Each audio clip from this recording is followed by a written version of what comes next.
Yo, yo, yo, yo, yo. What's up? What's up? What's up? Give up the rack. Give up the CCP, actually. Thank you very much, 4AS in the house. We also had Icy Skeen going over there with the chips deal is interesting. And Squeeb following that up with, is that a new mystery combo deal that I haven't heard of? Yes, I have actually. The sponsor for today's video is Macca's. And yeah, look out for the mystery chips deal, Squeeb.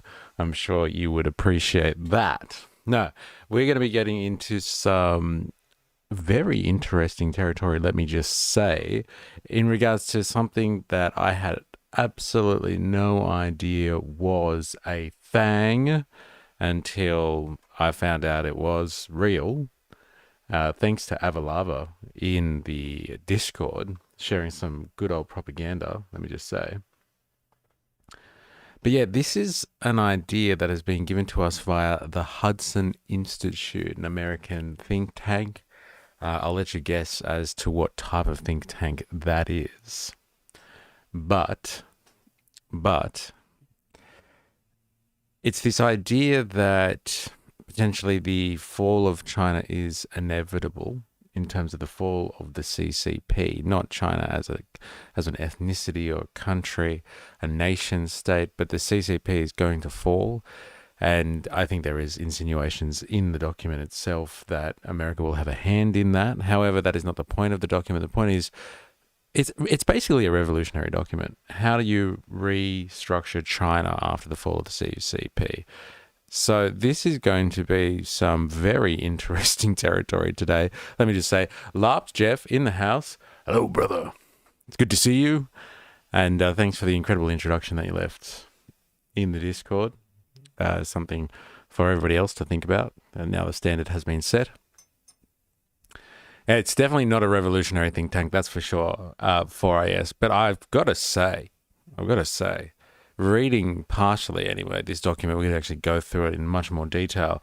This document, it does seem like a revolutionary agenda because they're really talking about, okay, CCP falls, how do we restructure China and how do we do that in American interests, basically. So interesting stuff. But yeah, Avalava put me on, was the lead on this one. He's in the stream chat right now. Let's get it banging with some interesting turning point propaganda in there. Dear America, you claim to hate tankies, yet your economy is tanking. Curious. And that's from none other than Xi Jinping. It's a good one. If you're wondering what the hell's going on and you're watching this, we have a Discord server. So you're welcome to join that Discord server. Here is the invite for that. And that's where people can get in and add to the conversation without having to join YouTube's comment section or stream chat. And that's where we share our propaganda and have discussions and etc., etc., etc. So if you're interested, there's the invitation. So yeah, let's get to the point of today's stream. But first, our Friday pleasantries, our housekeeping, if you will. I would like to pay my respects to workers, past, present, and emerging. You know who you are. It is on your shoulders. Whether or not you do something honorable as a worker, or whether you feel like, for argument's sake, you are contributing somehow to a capitalistic organization who exploits labor power and takes stuff off the working class somehow. Maybe you're working for finance capital somehow and you feel kind of bad for that situation. It doesn't really matter. We're all working people and we all have to make a living somehow. So I pay my respects to workers past, present, and emerging. Like I said, it is on all working people's backs that the entire world that we have around us, the whole entirety of modern civilization, if you will, is built. And so respect to all of you. And I hope on this, the eve of the weekend. It's Australia where it's Friday in Australia where I am. So if you're watching this, it's not a Friday yet, then um, the future is bright.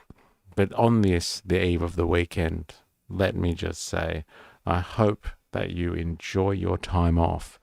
So a time in the week reserved by working class struggle, so capital cannot touch you. So remember, don't let it touch you.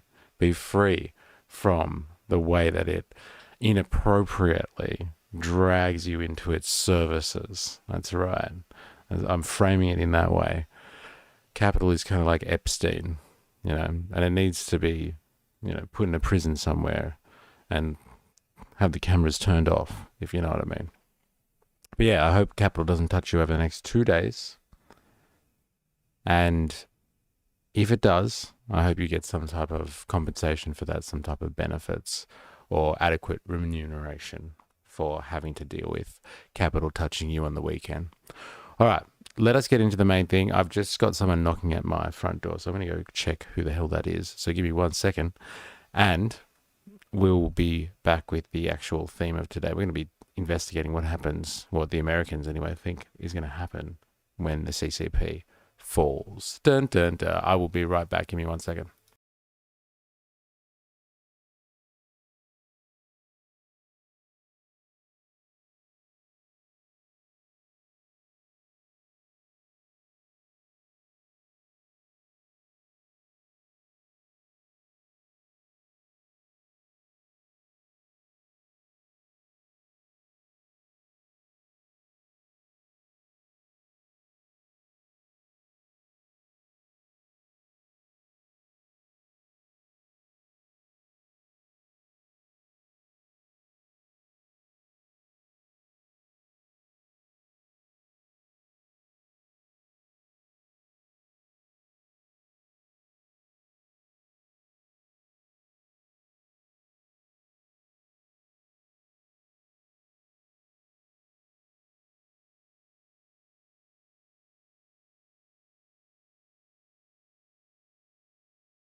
Yes, no one has come knocking. It's not nefarious. Don't worry. I haven't been taken away. I did return, I swear. When Friday comes around, I'm free. I'm free. When Monday happens, dang it. I look for Mao Zedong and all I find is Xi Jinping. Jag, yo, yo, yo, give up your biometrics. Well, you know what? I'm very well acquainted with that. My face is now plastered all over YouTube, all over the World Wide Web now. It's funny. I had a hater who likes to hate post on my content on YouTube, unearthed the unmasking video, and was like, "Hey, go put the mask back on, man. You need it," kind of thing. So obviously he's not happy with my biometrics, but I try to give them away freely. Cheese Swiss in the house. He's smoking up in here, maybe. Welcome to the stream. We're going to go into some interesting territory today. And let's start off with something. This hit piece that we're talking about here, this has been done by this organization, let's call them, this think tank called the Hudson Institute. I don't know if you've come across this organization before. Let's see if I can get that. No, I can't. I can't get it all in one. Yeah, this is the Hudson Institute. So it's the piece that they've put together, this think tank, is called China After Communism, Preparing for a Post-CCP China. And it's a very presumptuous document, I must say. Like, honestly, it really is based entirely on the fact that the CCP is down and out for the count, and America is going to kind of just waltz in there like it does in other places, I guess you would say in the global south or developing areas, and kind of just take over and steal some of that freedom and democracy, if you know what I mean. You were strapping, young lad. Thank you very much. And that's why everybody wants my biometrics, except for my haters. Now, what is the Hudson? The Hudson Institute is a research organization promoting American leadership for a secure, free, and prosperous future. Founded in 1961 by Herman Kahn, Hudson Institute challenges conventional thinking and helps manage strategic transitions through interdisciplinary studies in defense, international relations, economics, energy, technology, culture, and law. So you can tell by this very generic and vague sentence here that it's not clear exactly what they do at all. Actually, to be honest, you really wouldn't be able to tell anything. I think the most important part from that is they do studies, interdisciplinary studies in defense, international relations, economics, energy, technology, culture, and law. So they are helping influence public thought and politicians on defense, so military spending, basically international relations. So like, where's America's strategic interests in the big bad world? How do you protect the empire? Economics, so free market agenda stuff, I would say. Energy policy, fossil fuels. Fight the machine. He's trying to bring around some type of green tech revolution. Those bloody communists, they're the worst. Technology, I don't know how you turn that into the culture wars kind of thing, but culture speaks for itself there, and law, trying to bring back the legal claim to individual sovereignty, I'm sure, is part of it. So basically, let's actually, before I speculate, I'll get my research assistant to do some speculation. Actually, no, go through that way. Let's get my research assistant on this one. Introducing ChatGPT 5. Oh no. Is this the new one? Uh-oh. Uh-oh. I haven't used ChatGPT 5 yet. Anyone come across this one yet? Who are these haters in the stream chat? Sounds like a form of flattery. What, telling me to put on my mask again? Yeah, I'll take that. But yeah, who's these haters? I'll tag you in a couple of their comments. I think they just like to, hate watch some of the content. They seem to be rather conservative, I guess you would say. Trying to keep that one as objective as possible. You know what? Let's roll with ChatGPT 5. So we are moving into the realm now, ladies and gentlemen, of artificial general intelligence. So GPT-5 is potentially the smartest large language model that you're going to come across. So they keep on claiming over and over again, yeah, GPT-5 came out early this morning. All right, well, let's have an interaction. Let's see what it says. Hello, we are currently in a stream and would like your opinion on the Hudson Institute. Very briefly, as a think tank, what does it do in terms of what are its actual objectives, and who does it seek to influence?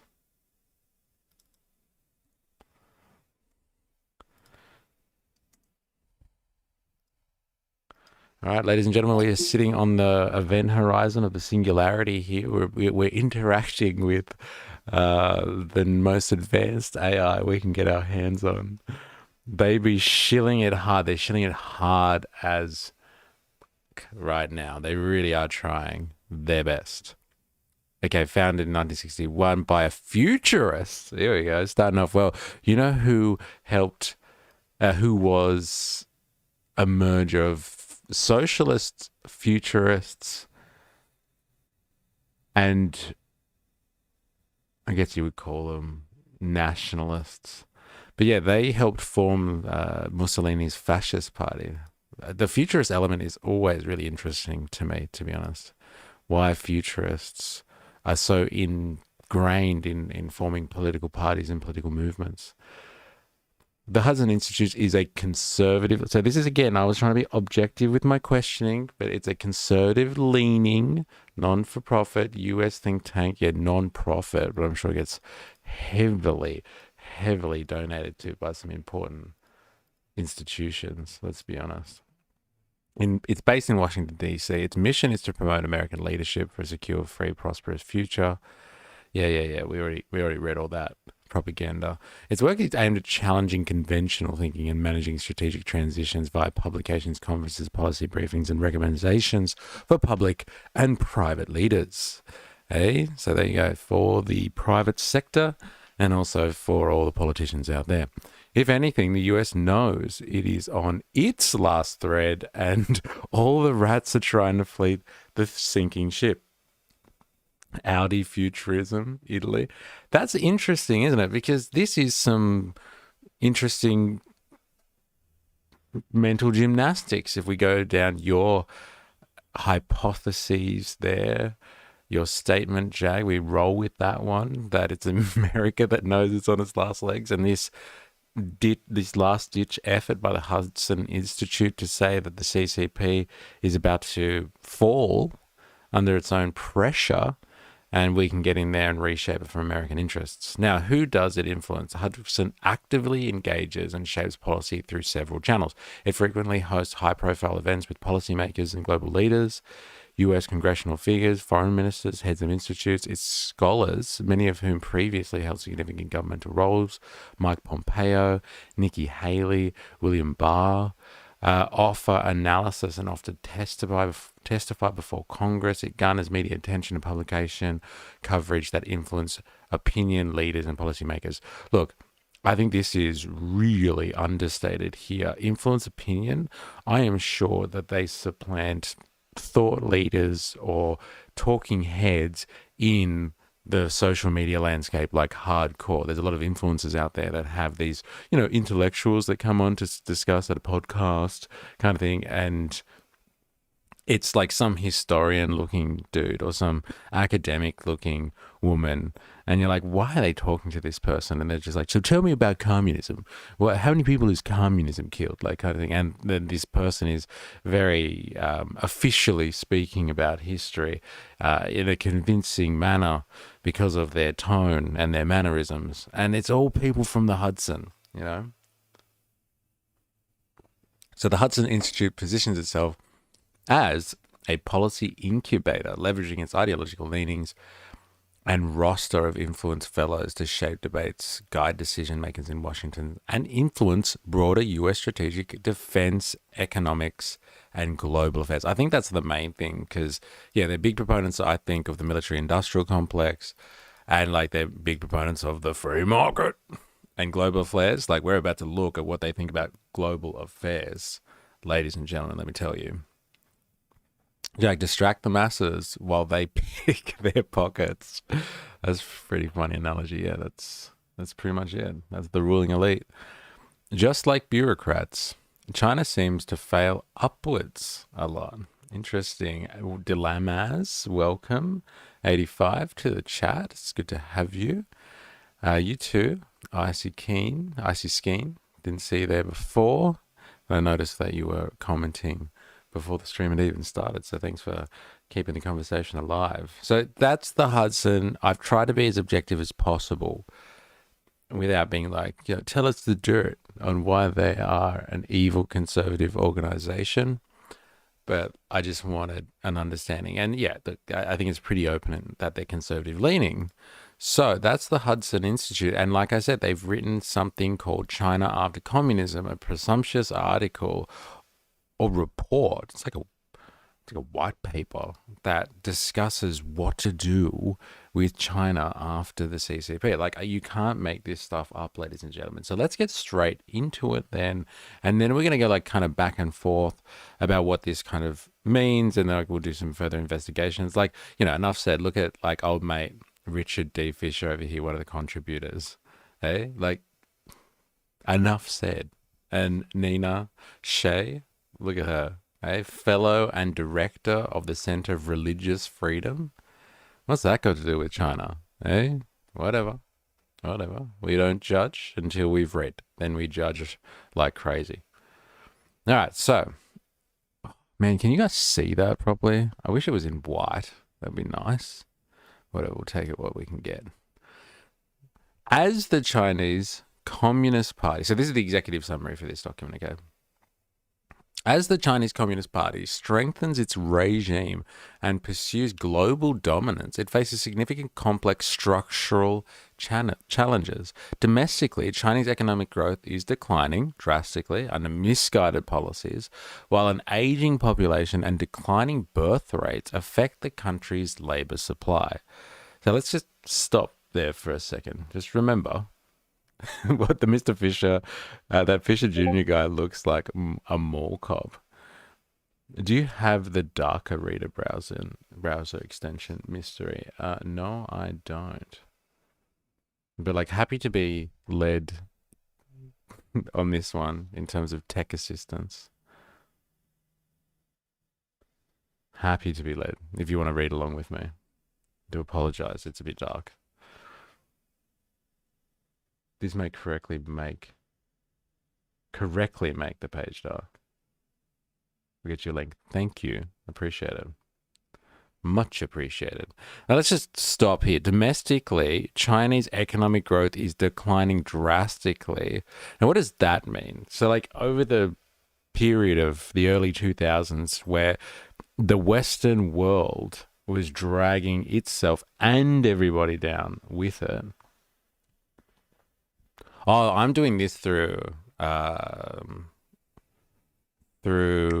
actual Adobe. That's why it's like dark like this. I'm not actually reading it through the Chrome browser. I'll view the PDF and see if that makes a difference.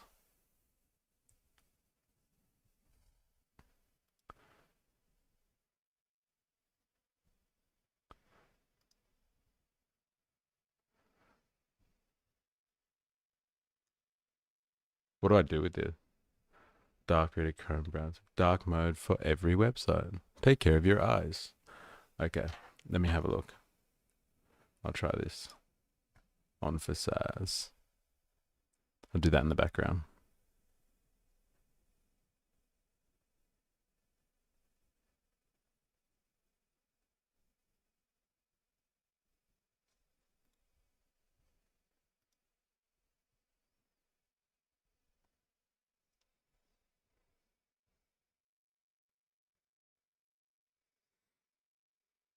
Here we go. Oh, it's pink. That's hectic. Is this how it works? Interesting. Whoa. It's fucked up the pictures. But it looks much better. Can you guys see the text now? That's much nicer. I can read that better too. Thank you. All right, let's do this. Domestically, China's economic growth is declining drastically under misguided policies while an aging population. Let's just deal with this first part here. Again, massive assumption here. As a think tank, I would think that you would have some responsibility in explaining your positions in like pretty large allegations about China's economy, right?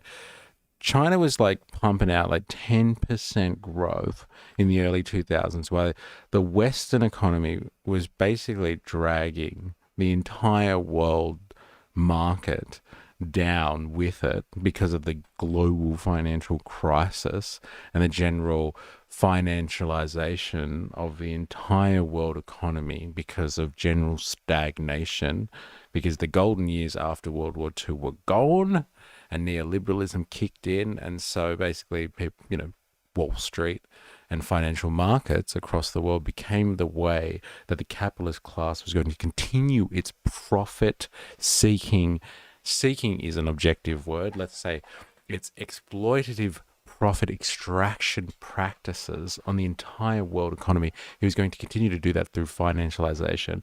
And when those bubbles pop and screw things up for the entire global economy, China was in there growing at a rate of like 10%. 10%. Like, let's be honest, and that's conservative by some estimates, but let's just say that's 3 times what is expected from a healthily growing capitalistic economy.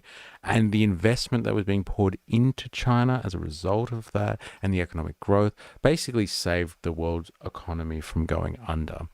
And as it has industrialized, and this is just looking at it rather, like I said, objectively, if you can, as you industrialize, and so there's less heavy innovation and investment going in, like as in intensive capital expenditure and a dip in the need for additional surplus value creation because productivity rises, there's a drop in the rate of profit as productivity increases, then yes, as they industrialize and get more advanced, that you can't sustain a 10% growth rate as you advance. You can do that in a developing economy, but China is very industrialized now. And so, yes, it is dropped, but it is dropped to a typical level. So when you say declining drastically under misguided policies, it's heavy. It's like a heavy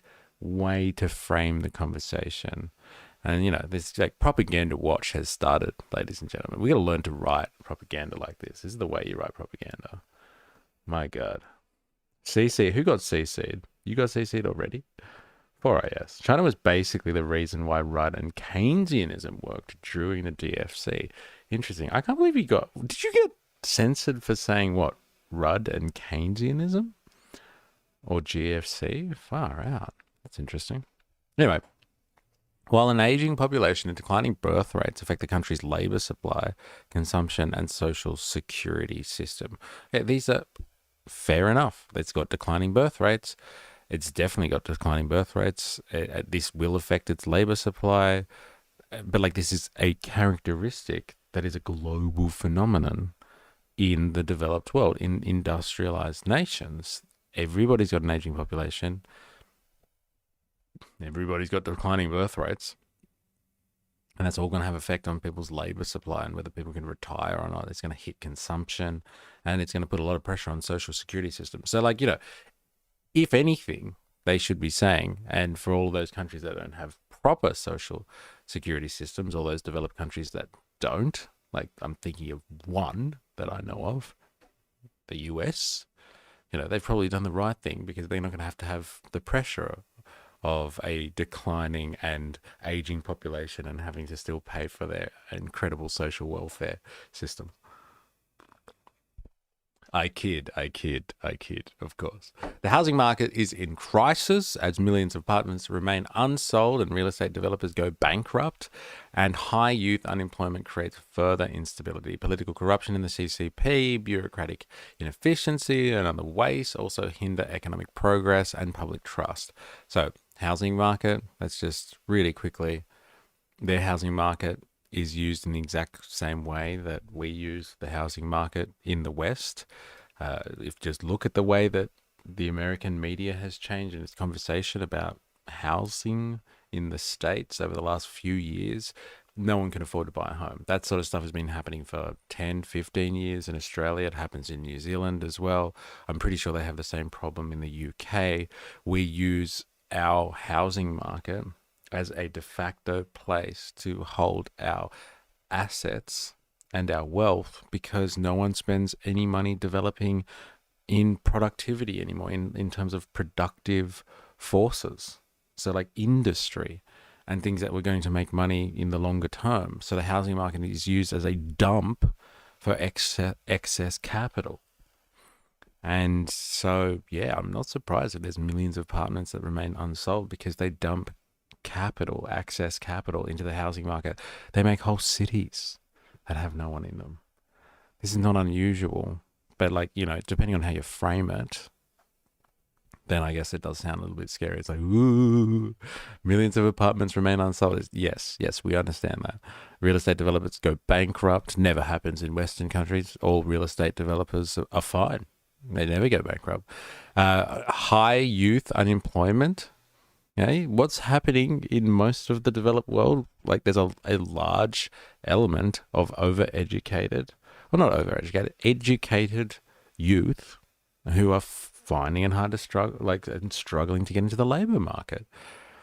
All these characteristics, I get it, they are problems, but when you frame it like, oh my God, look what's happening over there, it really clouds your vision on, oh my God, we talk about these problems all the time over here, like, as well. It's really interesting. Political corruption, well, there's, traditional consumption, like the Chinese love, eh? That's instituted. Whereas in liberal democracies, we like our corruption behind the scenes. We like it in a way that we don't know it's happening. So then when it comes to light, we can all be shocked about it. Oh, no, that hasn't actually been happening, has it? Oh my God. So yeah, I guess that's just a cultural thing. Political corruption, bureaucratic inefficiency. Again, eh? No such thing as bureaucratic efficiency in Australia. I'll tell you that much for free. As an ex-government employee, we are the most efficient sector in the economy. Government, that's a guarantee. And other ways also hinder economic progress and public trust. Internationally, trade tensions with the United States and other Western nations threaten exports and foreign trade tensions. Like what? Like being hit up with 155 or 45% tariffs when one leader decides that they don't want to play ball anymore. Is that what you mean by trade tensions? And other Western nations. Again, I think China's doing well with trade in terms of the entire EU, the UK, Canada, Australia, and New Zealand. In terms of Australia and New Zealand, China is our biggest trading partner, bigger than the US. I'm not sure what the tensions are exactly. Beijing's coercive policies complicate relations with Global South. BRICS is doing pretty well, where countries often owe debt to China. Diplomats and other officials at international organizations are increasingly skeptical of China's global influence, making foreign policy more difficult. While the People's Republic of China has weathered crises before, a sudden regime collapse in China is not entirely unthinkable. Policymakers need to consider what might happen and what steps they would have to take if the world's longest ruling communist dictatorship and second largest economy collapses due to its domestic and international troubles. Again, I think we got to remember the theme of this stream today is going to be what Jag has already alluded to earlier, which is bitter the pot calling the kettle black here. If you're unaware of that saying, that means, j'accuse, saying something's going to happen to somebody else or someone's doing something when you're doing the same thing. Honestly. Wow. This is an audacious claim. What might happen if, this political institution, the way that they run things in China, just collapses. Eh? How many times? I remember like a couple of years ago on YouTube, you couldn't make it 3 seconds without getting hit up with stuff on your algorithm being like, the fall of the American Empire. America falling. Like all this Roman analogy stuff and history into falling empires. And here we are audaciously, through the Hudson Institute, going to consider the fall of the CCP. But like, whatever. Let's just roll with the punches here. Jag, accusations more often than not end up being admissions. Yeah, when they come from the US. Where they come, just generally, eh? They're usually admissions of some form of guilt. Oh, I love the propaganda laced in this intro. Man, we are like, what, 3 paragraphs in. I don't think we're going to get through this document today. I'm sorry, everyone. Look at these things that happened in China and only China. Don't ask questions. J'accuse, Terence. All right.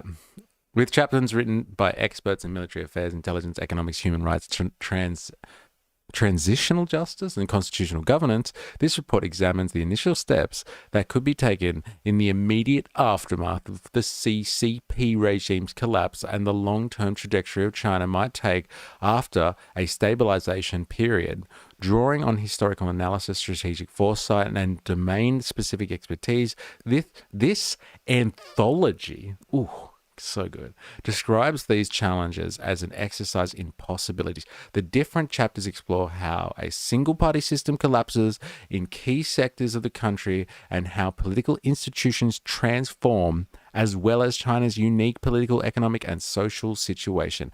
Taken together, they assess the daunting tasks of stabilizing a long, repressed country after it has collapsed. In addition to the forces shaping China's future, in so doing, the authors hope to offer policy recommendations for managing the risks and opportunities of a transition. This is, as I said before, this is a revolutionary document. Like, this is what we should be writing on the Revolutionary Think Tank podcast. This is what we should be analyzing and doing as revolutionaries when we go and trawl through the propaganda that we throw on the Discord and all the stuff that we're looking at. What they are talking about here is the fall of a regime, the transition of power from one societal structure, from one political organization and form of social organization to another. This is revolutionary stuff. Incredible. Sorry I'm late, Miss Ray. I won't be late again, sir. That's all right. You were actually here before fucking everyone else was, let's be honest. And you were commenting on stuff well before the stream even started. But it's good to see you, Squeeb. Squeeb89. Welcome to the Revolutionary Manifesto, or, white paper, delivered by the Hudson Institute, a conservative think tank from America, who is speculating on, like these conservatives don't like speculating enough, speculating on the imminent fall of the Chinese Communist Party and what the Americans are going to do as part of the cleanup crew. They're going to go in there and they're going to just mop up the place, thanks to mop up all of the years of repression and bring in some hope for the future. The chapter OSS, in China again, the role of the U.S. Special Operation Forces after CCP collapse, written by an author outside the Hudson Institute, describes U.S. operations in China during World War II and suggests that the U.S. Special Operations Forces can help stabilize inadvertently what we're talking about here is sending in special American elements of their military apparatus, whether it be from any part of it, the military, the Navy, the Air Force, what have you. They're talking about special operations teams being sent in. We're talking about warfare stuff here. This is not peacekeeping. Okay. You could have the UN go in there with a peacekeeping force and help stabilize China, if, let's just say, in the event that the CCP was to fall tomorrow. I'm pretty sure the UN would be all over that one. But no, the Americans are going to send in special forces, not just the regulars.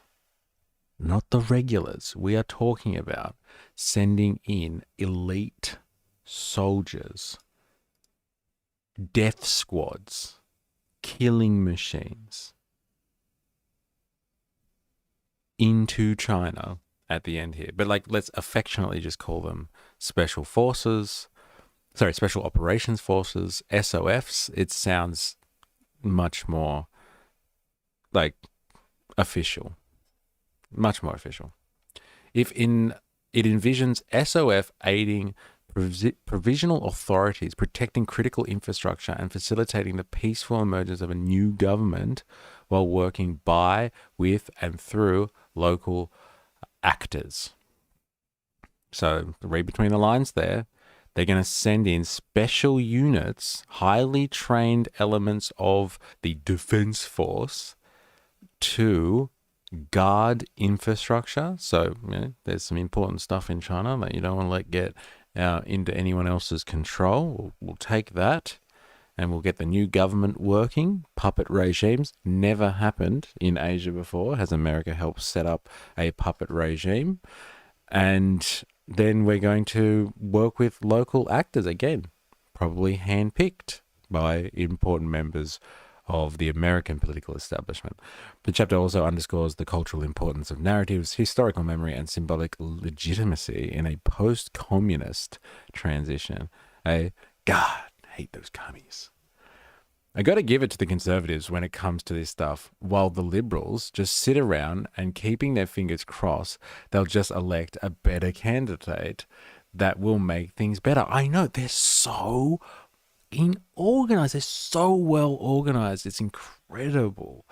It's so good. I read a book last year by a campaigner for the Democrats. Oh, I can't remember what the name of the book was. But like basically she analyzed Republican strategy and the intricate relationship between think tanks, organizations, non-for-profits, and they have this very intricate web and network of people that just continually write legislation, think about campaigning, propaganda, slogans, all this type of stuff. And they're just ready. They're a ready machine, the conservative arm of American political organization, with all of this literature and strategy documents, manifestos, and how-tos. So like any Republican politician, any conservative politician can literally, from the local to state to the federal level, can just walk up to an institution like the Hudson or the Heritage Foundation and just be like, what do I do? And they're like, here's some legislation. You don't even have to write it. Just get it through your house. And they're just ready. They're ready to go. No thinking, no consensus, no circle jerking sessions, none of that. They're just ready to go. So many companies in China are government run and owned that you can't remove the government without removing the companies. Well, I'm pretty sure they're going to get to that one, Squid. So let's see how they deal with that. The second chapter, targeting bioweapons facilities with precision. After the CCP regime collapses, Ryan Clark assesses the CCP's bioweapons infrastructure and warns that the People's Liberation Army dual-based biological research poses a strategic threat. He outlines 3 options for neutralizing bioweapons labs as an emphasis on simultaneous operations, control of facility perimeters, and safe extraction or destruction of hazardous materials. The chapter argues for completely disabling the programs to prevent proliferation and catastrophe. So what we're talking about here from Mr. Ryan Clark is that there is an element to the Chinese machine that has bioweapons facilities that are a threat to Americans directly. And they don't want that to fall into anyone else's hands. And we're talking about just going in there and destroying this stuff. Like, obviously, to prevent proliferation and catastrophe. But for some reason, this is a threat to the Americans right now. So what does that mean? What type of threat are we talking about here? A competitive threat? As in, this type of technology is better than theirs or beats theirs and is a threat potentially to the American military-industrial complex and needs to be neutralized, or they're actually worried about a threat by, bioweapons, which is serious concern. But like, what are we truly worried about here? Have the Chinese got some stuff that's basically a threat to the military-industrial complex, and they need it shut down so it doesn't fall into anyone else's hands, because then they'll have the edge over America somehow, American hegemony somehow, so we need to shut that shit down. Like, that's number 2. We're talking about number 1, sending special forces into China to establish a puppet regime and take a hold of critical infrastructure. Number 2, go in there and eliminate any of the facilities that hold weapons that may be a threat to America. This is the order of business of the day in this document. Clark then advocates for overhauling the Chinese economy by recapitalizing the country while a new government repudiates illegitimate debts, privatizes state assets. There you go, Squeeb. There you go. It didn't take long, did it? So we're going to take over militarily. We're going to destroy stuff that's a threat to the American military industrial complex. And then we're going to privatize the hell out of that place. Implement decentralization, restructuring the Chinese financial system after a CCP collapse. He emphasizes that the CCP policies have constrained China's economic potential, so 10% growth wasn't enough. Lifting hundreds of millions of people above the poverty line, not good enough. It could have been better. That China actually has constrained its economic potential, and argues that a liberalized financial architecture is essential for both domestic prosperity and integration with global markets. Again, let's just look at this objectively. The CCP's policies, so the bunch of commies, have not been able to integrate with global markets. Now, it is no secret, and I would dare say that most people in this stream are aware that China has been basically the warehouse, the workshop, the industrial center, the factory, whatever other industrial style jargon you want to throw in there, has been the industrial center of the entire globe for the last 50 years now. And they're worried that it hasn't been able, because of these crazy commies, they haven't been able to integrate with global markets. I think they've done a fine job of integrating with global markets. I can't think of anyone who is more integrated into the global supply chain than China. It's honestly, who is more integrated than China into the global market system? I don't know what they mean by this.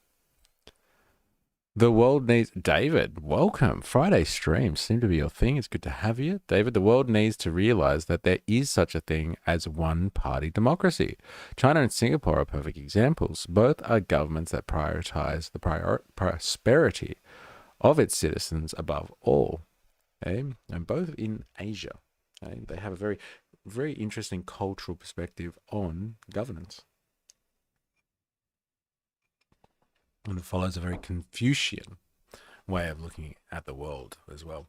Dang, 3 in CC? Really? Squee, what are you talking about? You bad man. Is that you? Oh, no, that's not. Makes me wonder if this document is really about a self-imposed collapse or something initiated by a nefarious external force. Yes, interesting. Well, they're talking about cleanup crew. But yeah, what is really going on here? What's the external force? Eh? Is it some incredible weaponry that they're deploying as part of their containment policy, just in case they have to ever deploy that or use that weaponry? My mobile is so hard to post into Discord. We'll try again. I just brought up Germany and how the US removed the Nazi thinking for the people and the government structures. So, one Wong. Hello, welcome to the chat. So, Hudson Institute people takes a lot of drugs, huh? Well, no, you know what? I'm going to say no. I'm going to say they don't take a lot of drugs. This is just naturally how these people are. They live on another plane of existence. And in their world, all of this stuff makes sense and probably seems pretty objective, right? Talking about how China, okay, sorry, the CCP's policies have constrained China's economic potential and integration with global markets. Come on, man, you can't make this shit up. I don't even know if they need drugs. I don't know. I don't even know. I think they just have a different perception of reality here. You can't just remove it all, but need to change the minds of people after decades of brainwashing. Voltaire, facts. These are facts. He's conservative think tank Facts. Don't forget it. Good to see you, Voltator. Welcome. I haven't read that news on Sky News yet. What's the story? One party can still have internal left and right. Yes, it can. It definitely can. And they definitely have democracy. It just depends how you define democracy. And if you're using a very Western interpretation in terms of liberal democratic societies, as David was saying, what really makes a democracy? Even in Australia, we have left-leaning liberal and right-thinking Labor. It's about unity outwards, though. So still a strong message. Unity it's definitely about unity, right? In the chapter Securing China's Assets in America, Gordon J. Chang advises Washington to get American businesses and citizens out of China and remove the PRC entities from important sectors of the US economy. It highlights vulnerabilities of engaging with Beijing and describes what America should do with the People's Republic of China assets in the US. Just like, what else would you do if they're going to fall? If the CCP is going to fall, then you just nationalize those assets, wouldn't you? Seize them, repatriatize them. Rick Fisher, in securing and restructuring the PLA, the PAP, and the People's Militia, outlines a post-CCP demobilization and professionalization plan for China's vast security apparatus. Restructuring the People's Liberation Army? Hello? So this is part of the plan here. It's after you take military takeover, after you've figured out, turning their economy into a free market one, you bring some freedom and democracy to the economy, then you go in there and you professionalize the army. This is very audacious stuff, man. This is really audacious stuff. Far out. I wonder if there's many Chinese people that have read this. Honestly, I wonder what their thoughts are on this. It's audacious. It recommends retaining a leaner, more accountable military. Leaner. Yeah, right. Hey. So what is the actual... Let's have a look at this. Shall we? Shall we? What are the numbers that are currently in the Chinese Defense Force?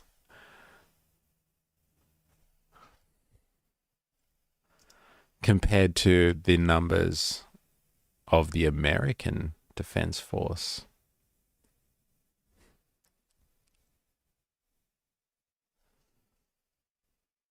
Let's see what ChatGPT 5 has to say about that. I wonder if it's faster, actually. Whoa, it is fast. You see that, Avalava? God damn. It was done in seconds. Avalava, the US capitalists are just butthurt because they aren't getting a cut of this prosperity, and normal people are getting a decent share of it. Yeah, well, that is it. It's a big problem. The current comparative snapshot. Here we go. The People's Liberation Army contains approximately 2,035,000 active duty personnel in its military. The United States Armed Forces has 1.3. Dude, that's mental, isn't it? That's absolutely mental. China has, arguably, let's say they have 1 billion people. They have 2 million people in their military. What does America have? 350 million, and there's 1.3 million in there? Damn. The ratio to how many people you've got to how many people are serving is incredible. I'll let someone else figure that out because I'm not much of a mathematician. That's for sure. I don't know, man. This ChatGPT 5 looks pretty much like the other one. It's not giving me anything sexy that I haven't seen before from ChatGPT. But whatever. Sam Altman's been going hard, so I'll give him the benefit of the doubt. Seems to be a lot of parallels to what is being written here and what happened after the fall of the USSR, or at least with the intent. Yeah. And like lots of other, I guess, countries that have kind of had these massive periods of destabilization, and they've gone in, people have gone in to help them restructure, because the Americans have got a lot of experience with that. Like, look at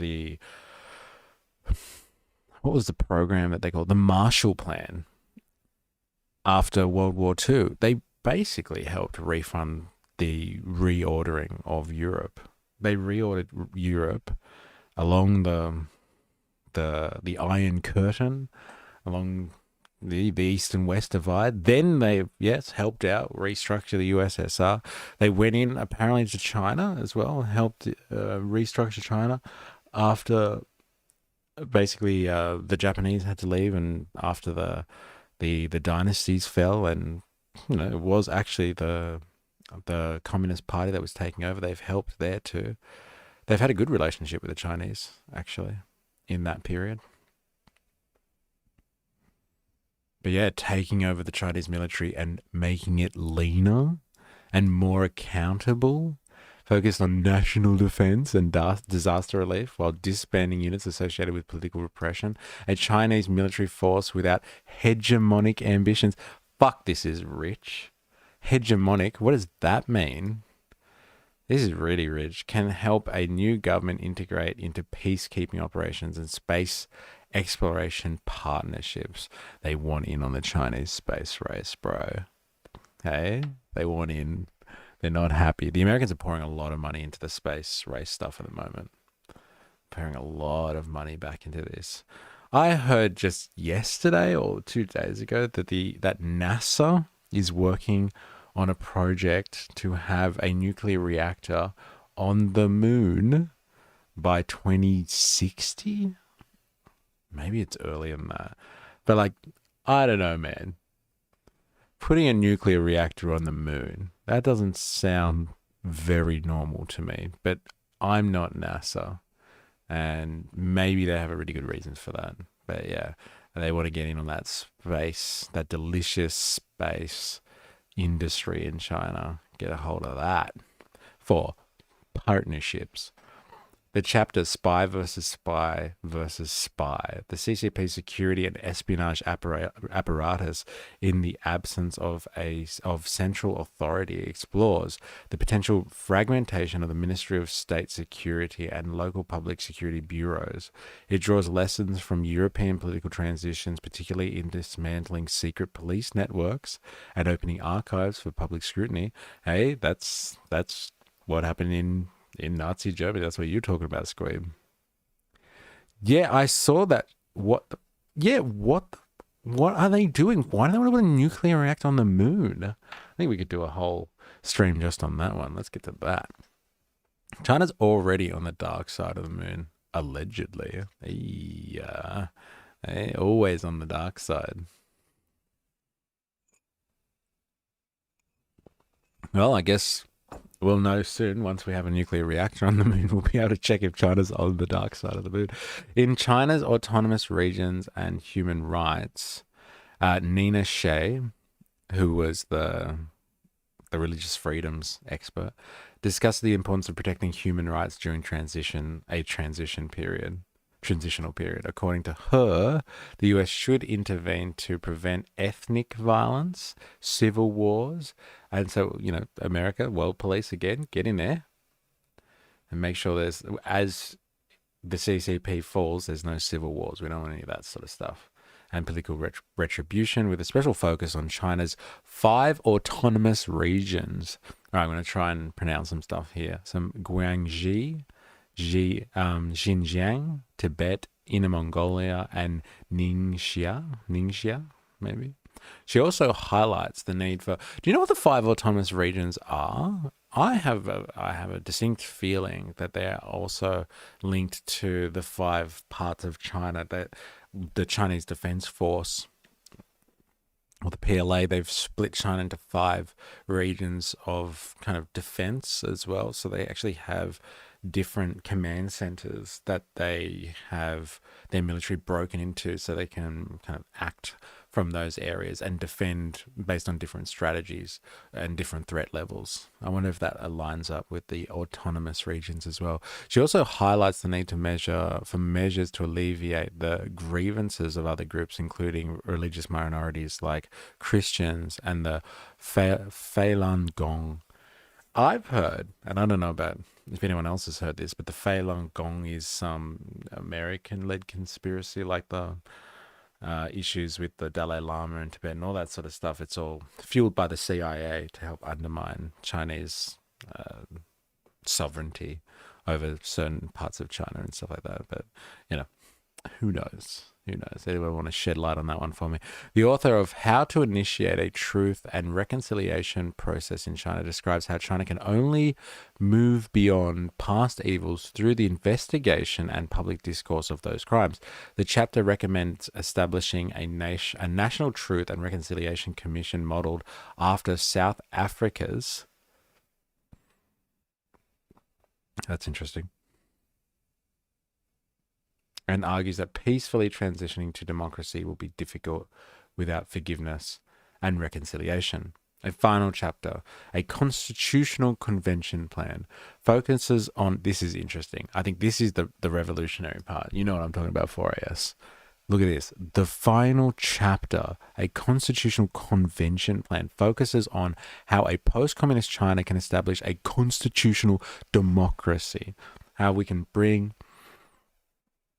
liberty, like freedom, real democracy, and draft a new constitution. It addresses how a constitutional convention would work and whether the boundaries of certain regions should be redrawn, how China's relationship with Taiwan should change, and what the new country's name should be. The new country's name? What's the new country? They want to go over, the Hudson Institute wants to go over to China after it falls, after the CCP falls, and they want to fucking rename the country? What is this, man? This is crazy. Mining helium-3. What's that in relation to? Is that in relation to people being on the dark side of the moon? I think the comment about Russia post-Soviet is good. The privatization and outright robbery will result in chaos. Well, look at the way the Russians did it, eh? Set up a little gang of your mates and be like, all right, we own that industry now. It's like a cartel. It's like proper mafia shit. Like, you get your boys in, from the secret police, and you give previous industry that was nationalized, allow that to be held by one of your friends, and threaten them, take half of their wealth, give them half of yours. So everyone's got to claim everyone else's stuff. And if they step out of line, then you kill them, or you cut them out of the little gravy train. So I wonder if that's how things will go down in this. It sounds like they've got more of a plan, though, and they're going to split China into little pieces and rename it. Well, that's the introduction, and I'm already stoked. I don't even know where to go with this one, but let's have a look at this. So this is the OSS. What was the acronym again they were using? They weren't calling it that. U.S. Special Forces. The role of, Special Operations Forces. Special Operations something S here. They don't actually say what it is. Special Operations Forces. Let's just go with that then. Special Operations Forces is written by Anonymous. Now, I haven't read much of the Hudson Institute's literature and part of many of its anthologies that exist, but no one wants to put their name to this one. They've got all these authors. Other sections have got people that are contributing as the author, but this one is written anonymously. How you go in there and, take over China with special forces that are going to protect infrastructure and bring democracy to these commies. And no one wants to aim up for that one, eh? Hiding away, a little bit scared of retribution in that regard, eh? I wonder why it's anonymous. I wonder. It makes me think. Yeah, China's mining helium. Office of Strategic Services. That's very interesting. Whoa. Hey, well, that's why you need to bring a nuclear reactor there to help with the helium mining. Um, Nobel Prize winning Russia author Boris, what's that, Pasternak wrote, I have found and given names to all this sorcery that has been the cause of suffering, bafflement, amazement, and dispute for several decades. Everything is named in simple, transparent, and sad words. Pasternak's words were a love story about a doctor named Yuri and a girl from a different world named Lara who lived in Russia's chain of revolutionary decades. Sorcery was the vast Bolshevik design to tear down the individual, remake society, and impose a world historical ideology on private thoughts and belief. The people had to be cured by every means of terrorism, of the habit of thinking and judging for themselves, and forced to see what didn't exist, to assert the very opposite of what their eyes told them, to break the spell of the party state's elaborate shams and appropriation of the past. Pasternak offered simple, transparent, and sad words to call each thing by its right name. There is much to name in China's 19th century encounter with a rising, encroaching international system and the chain of revolutionary decades that followed. After communism, the Boris Pasternaks of China, whom the Chinese government has long suppressed, will need to find and give names to a tortuous, tortuous modern history. At stake in their world will be nothing less than China's cultural and intellectual inheritance, the place of the Chinese people in modernity, and the disposition of the Chinese state towards the international system. What are they talking about here?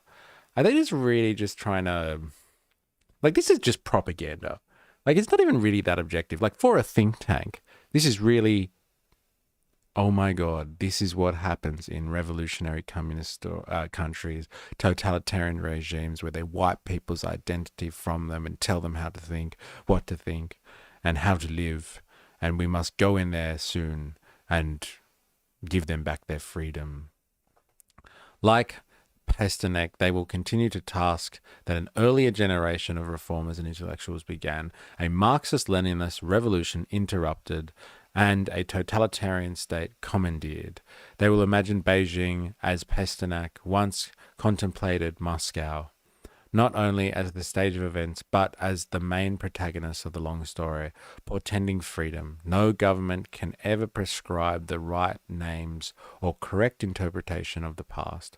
Writers, historians, artists, former Chinese Communist Party officials, and ordinary people will all put forward their own versions in a free, ongoing contest of ideas that spans the revolutionary decades of sorcery and recovers a collective memory. What did I just read? Like, what did I just read just then? What was that? What are they even talking about? But the word sorcery appears a few times. Hey, I'm telling you, this communist stuff, it's sorcery.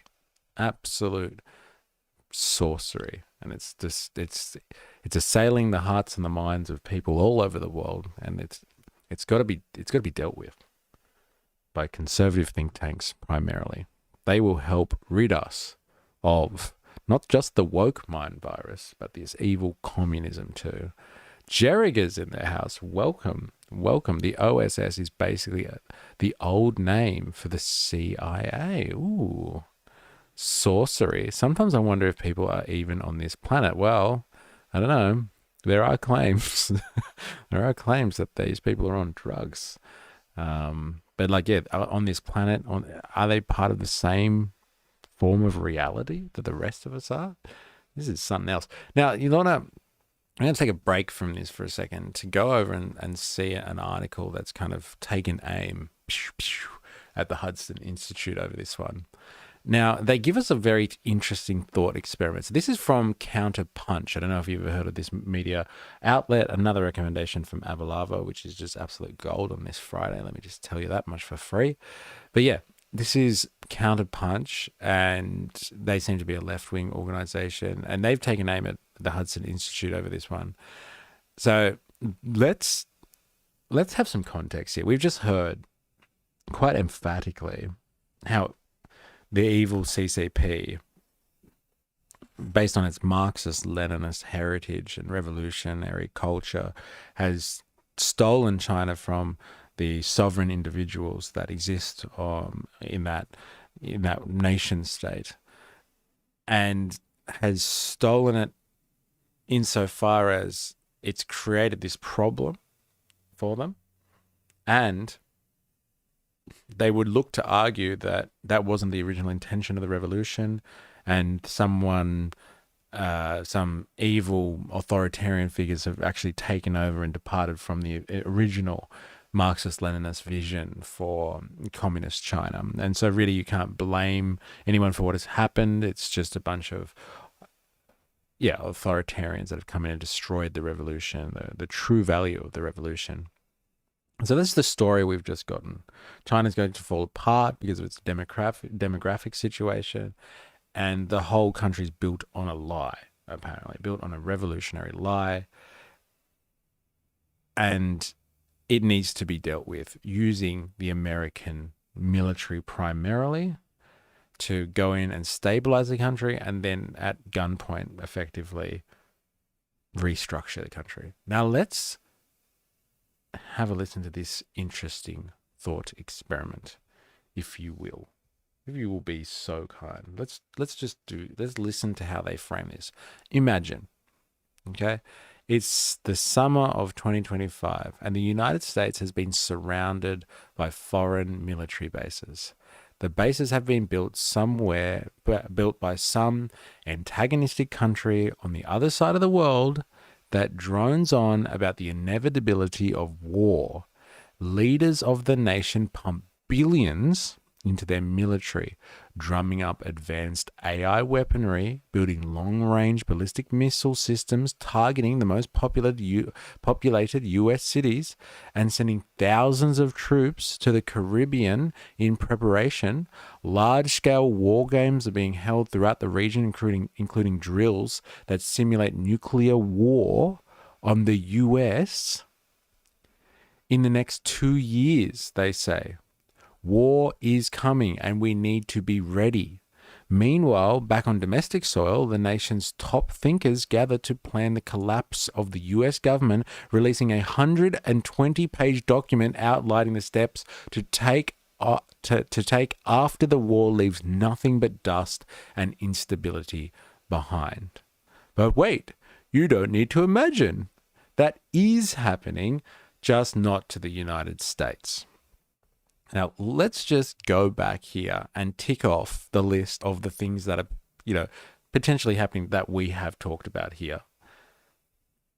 Leaders of a nation pumping billions into the military, drumming up advanced AI weaponry, building long-range ballistic missile systems targeting at the most populated US cities. Yes, I think the US do have missiles targeted at the most populated cities in China. They are sending troops to the China Sea, to the Philippines at the moment. Currently, they've been doing, or very, very recently, they've been doing military drills and exercises in the Caribbean, preparing for war with China. But I didn't realize that it's including drills that simulate nuclear war on China, and then the war after that. Meanwhile, back on soil, the nation's top thinkers gather to plan the collapse of the US government. So yeah, like right now we're reading that side of this story where the Hudson Institute sits down with some notable thinkers apparently, and they're sitting down to think about what happens the day after the CCP falls. This is crazy. This is an interesting thought experiment for you. Sorcery in the context of politics. Yep, Falun Gong is some nice, peaceful religious movement, as many in the West believe. It's worthy of a deep dive live stream. Yeah, I've scratched a little bit of it to understand that, like, it's got backing, let's say, by very particular groups that have very, very particular interests about, the longevity of communists in China, or the Communist Party of China. And they don't mind bringing that down. Let's just say censored comments. Is that you, 4AS? Bad man. I'm about to embark on a D&D campaign with mates. I think I might just use conservative rhetoric for the bad guys, because I won't have to change anything at all. It's incredible. Yeah, and it's full of sorcery. Ah, the sorcery of these revolutionaries. Oh, they are. They are sorcerers. Well, wait, you don't have to imagine that is happening.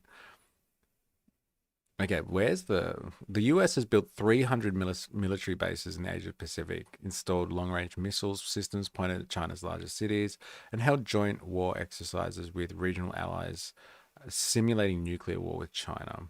And just last week, the federally funded Hudson Institute. Okay, I want to research this one. Is that legit?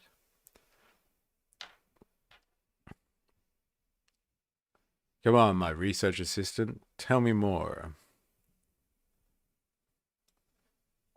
I refer to the following excerpt.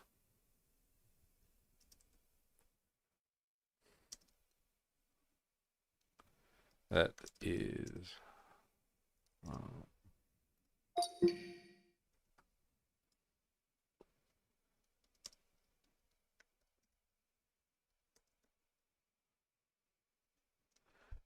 Can you please explain? Can you please outline the joint war exercises that the US has held with allies that simulate specifically nuclear war with China? Can you give us some details of this?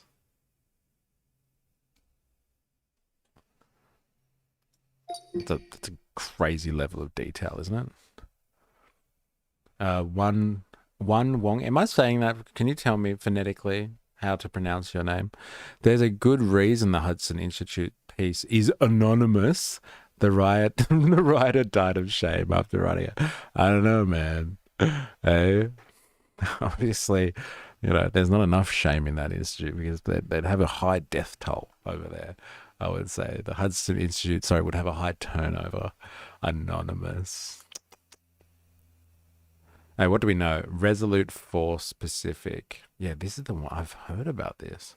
Launched in July 2025, this massive US-led exercise spans over 50 locations across the Pacific, including more than 12,000 personnel and 350 aircraft. The US Air Force described it as demonstrating how we will fight and win a war against China. Despite the bold language, no credible evidence or publicly disclosed information indicates this included nuclear scenarios. Talisman Sabre. Is that Sabre, maybe? The biggest iteration yet, around 40,000 troops from 19 nations, including US, Japan, South Korea, India, and European participants. It emphasized comprehensive readiness, land and sea and operations, but again, no mention of nuclear components in publicly released details. Ooh, I wonder what these people know at the... what was it? What's the name of the media outlet called? Counterpunch, is it? Counterpunch. Yeah, I wonder what they know. US, Philippines... what is that? Balikatan exercises, April-May. Featured live fire drills, anti-ship missile deployments, and defensive scenarios in areas like the South China Sea. These are conventional military drills and not known nuclear dimension. Japan-US joint exercises, notably the Keen Edge command post simulation and naval drills conducted with Australia, included scenarios that implicitly consider threats from China. The US and Japan even identified China as a hypothetical adversary in these exercises, but again, there's no evidence that these were nuclear in nature. A Newsweek report does note a simulation of missile attacks on Chinese vessels near Taiwan during joint drills, but this refers to conventional missile scenarios. No verified nuclear war simulations, despite the Counterpunch article's claim that US and allied forces conducted joint exercises simulating nuclear war with China. No credible sources validate that assertion. Interesting. Well, ChatGPT 5 has shot you down inflames their counterpunch. I don't think that is conclusive, but you know, a quick search, and OpenAI, Sam Altman has come up with nothing. Yeah, fucking Sam, come on, mate. And in this time period, what military exercises has China undertaken in its own region and within the regions surrounding the United States? You see what I did there? Hey? We'll get ChatGPT to say it. Chinese military exercises in its own regions. Straight Thunder, April 1st to 2nd. Large-scale live-fire exercise around Taiwan, encompassing the Taiwan Strait and the East China Sea, the Philippine Sea, and nearby islands. I remember people going off about this and saying, like, look how aggressive they are. Oh, my God. It's like, hello? Look at all these other military operations. Shandong and Liaoning dual carrier drills. For the first time, China deployed both the Shandong and Liaoning carrier groups beyond the second island chain. I want to see a picture of this. I wonder if Google's got pictures of it.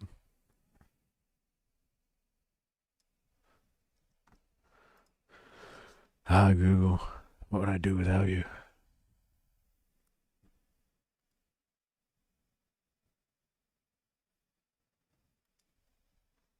Oh, wow. Look at that.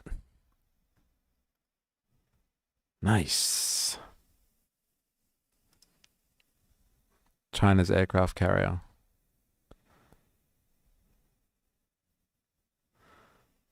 Looking good, PLA. Fancy.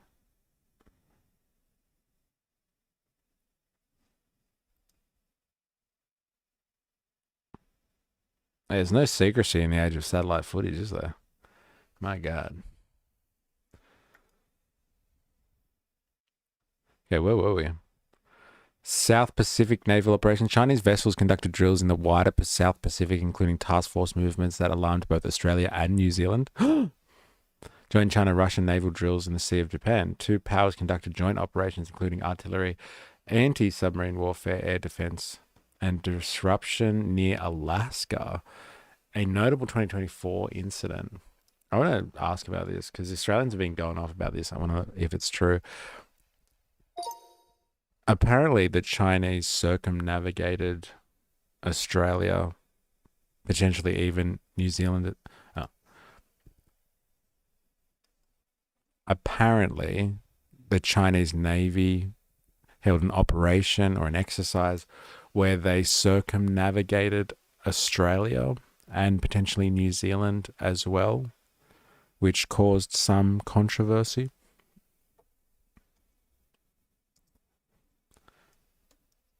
Do you have any details on this? Now, let's get back to the most controversial thing on this one, though. US adjacent region. Tasman Sea live firing exercises, South Pacific naval patrols, joint drills with Russia. What?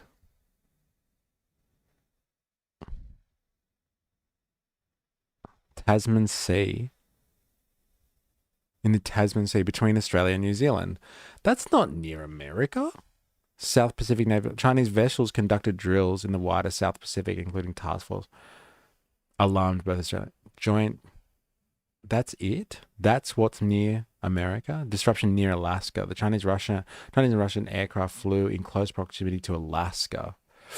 Ooh, watch out. The China threat's coming, ladies and gentlemen. They flew close to Alaska. There we go. Triggering US and Canadian jet responses. Yeah, fair enough. I stand corrected. February and March 2025, the People's Liberation Army deployed Task Group 107, a frigate, a cruiser, and a replenishment ship. This group sailed deep into the Tasman Sea, conducted 2 live fire drills, forcing over 49 commercial flights to divert, and then continued around Australia before returning to the South China Sea. Hey, what about that for a show of force? There you go. I guess if ChatGPT 5 here is assuming that Australia is like a vassal state within the American empire, then, and New Zealand too, then it makes complete sense, actually, that the American empire is under threat of Chinese military operations because they're doing live fire exercises in the Tasman Strait. So, it makes sense, actually. Just, I guess, what we don't understand is that ChatGPT 5 is making the overall assumption here that these regions, the Tasman Sea, between Australia and New Zealand, belong to the United States of America, which, and like Russia as well. Sorry, in the Sea of Japan, that obviously belongs to the US. So this is all making sense. I'm just not thinking about this correctly. I'm sorry. I'm sorry, chat. I'm not thinking about this in the right way. Anything that's not in the region of China is the region of the US, I guess. That's how we should be reading this. Interesting. Very interesting. So, what section, does anyone have any actual preferences for what section? Because we're obviously not going to be able to read this whole thing. Does anyone have a preference? Leave it up to you, chat, about what we read first. Do you want to know about how they send in the special forces by Anonymous? Do you want to know how they target bioweapons facilities? That's the least, I think, on my restructuring the Chinese financial system. Fuck, I'd love to know about that one. That's interesting. Structuring China's assets, securing and restructuring the army, the Chinese, the People Liberation Army. That'd be interesting. Eh? Spy versus spy versus spy. What are they going to do with their security arrangements? What plans do the Americans have for that? China's autonomous regions and human rights. Like, how fucking rich is that one? Seriously. What are they going to do to help human rights violations in China? Because the Americans wouldn't do anything like that. They definitely wouldn't support it either. Eh? That's why they don't like Israel.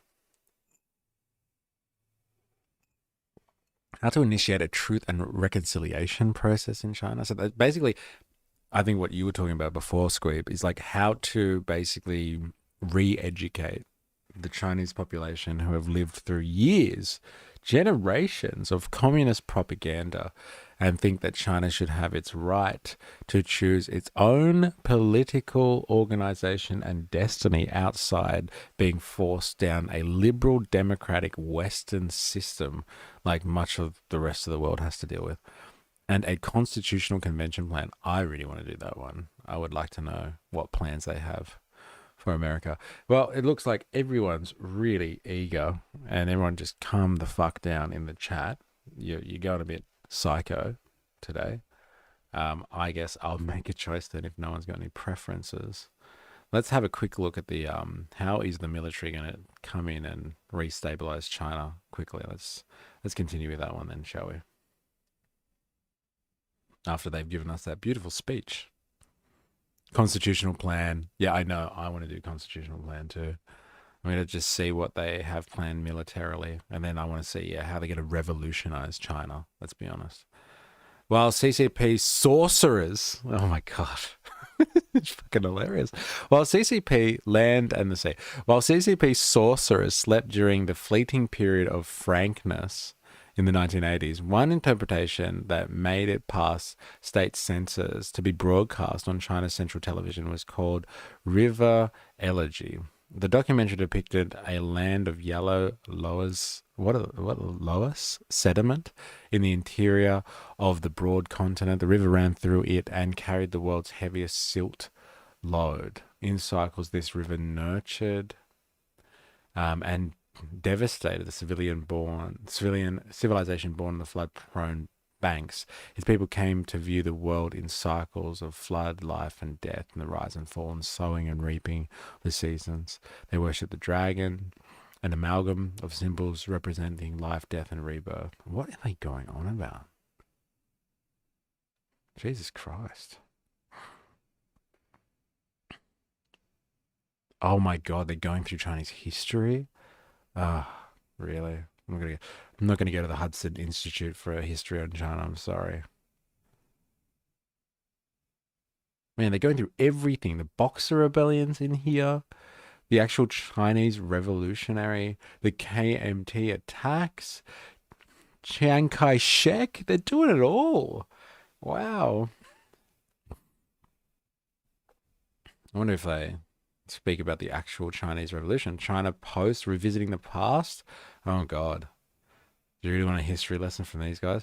Okay, the US government response to CCP collapse. The collapse of the CCP would open an opportunity for China to establish an enduring equilibrium with modern international system of nation states. They seem pretty modern to me. Yeah, constitutional plan. I want to hear more drug-based nation building. You can sell a lie if it's laced with truth. I think that is referring to the Chinese mandate of heaven as sorcery. Far out, man. This is crazy propaganda.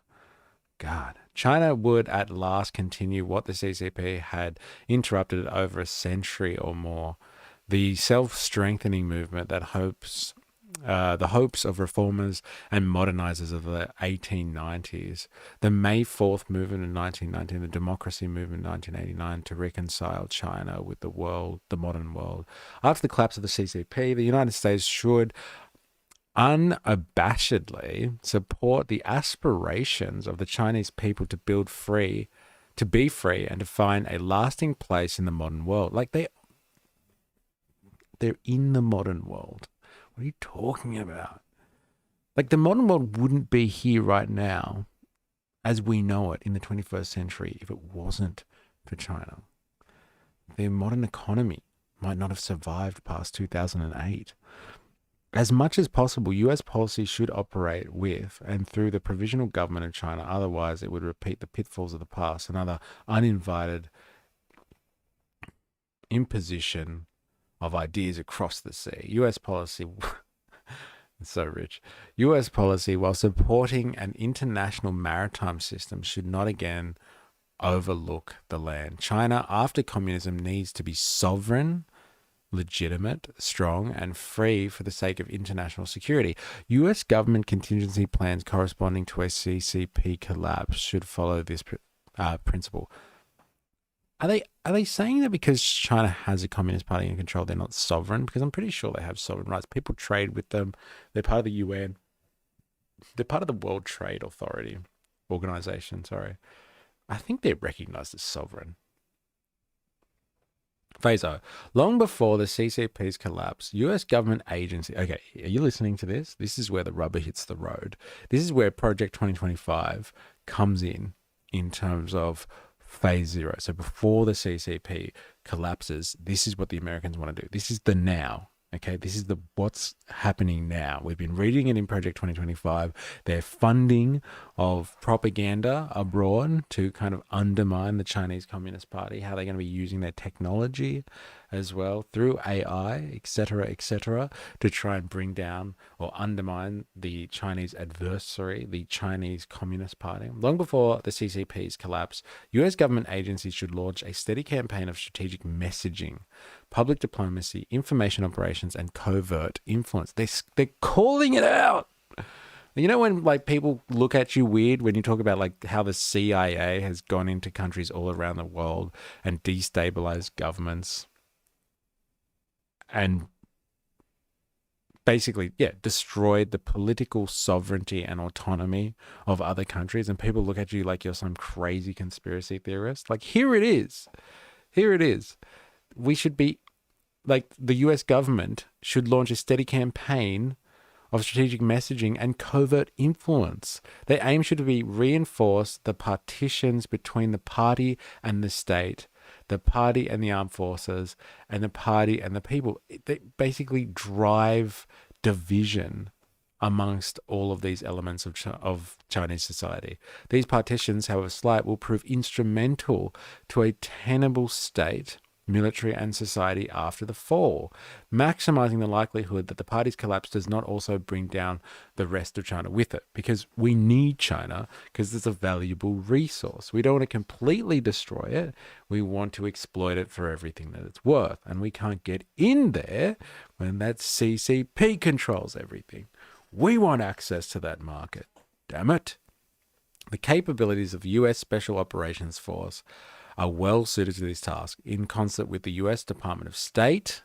Okay, so that's like the diplomatic arm. So basically everything foreign policy wise for the US comes through the US Department of State and other government agencies. Together they should conduct a steady campaign of what George Kennan called political warfare. They're calling out for right now they need to have political warfare against China, growing in scale and intensity as the fall of the CCP looms. The CCP itself introduced a degree of separation between party and state under Deng Xiaoping. Recoiling from the ideological excesses, turmoil and disaster of the late Mao years, Deng's reforms demonstrated that, after all, not every feature of public and private life had to be an ideological matter, that the day-to-day necessities of government could turn on a practical expertise and technocratic administration more than revolutionary ardor. The generation that knew the horrors of the Cultural Revolution and came of age to a measure of administrative pragmatism after 1976 will naturally recoil at the return of the overbearing party hegemony of the Xi Jinping era. Years before the CCP collapse, a US political warfare campaign should steadily strengthen these schisms by overt means. This is fucking mental, man. What are they smoking? Don't they know we are losing the meme wars right now? Very good, very good. Senior US officials should distinguish the Chinese people from the deeds of the CCP, and the US public diplomacy should assert the same. Government, military, academic, and business interactions between the United States and the PRC should implicitly attest to the technical and practical natures of the day-to-day duties. Social media and comedies of all forms should satirize the absurdities of doctrine that the party so zealously imposes on such commonplace functions as banking, construction, food services, and parking management. Yes, here it is. The Chinese government believes in a Chinese version of socialism. So they believe in construction that is led by full employment.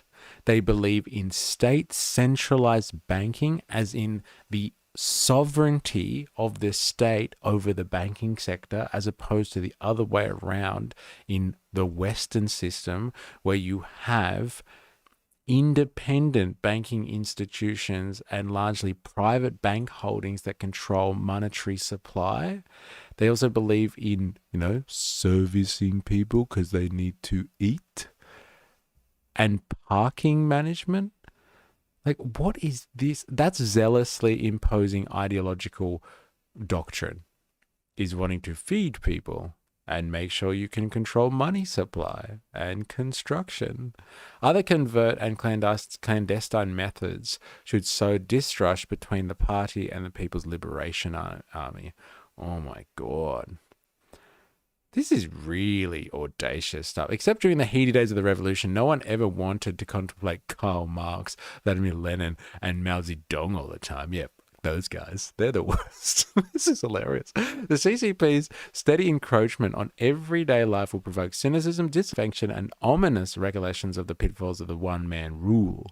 Most will know, and many will remember, that ideology does not fill empty stomachs. What the fuck does that mean?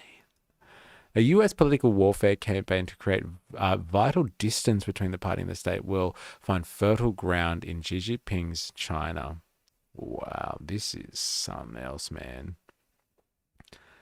This is really on the nose. Socialize those losses.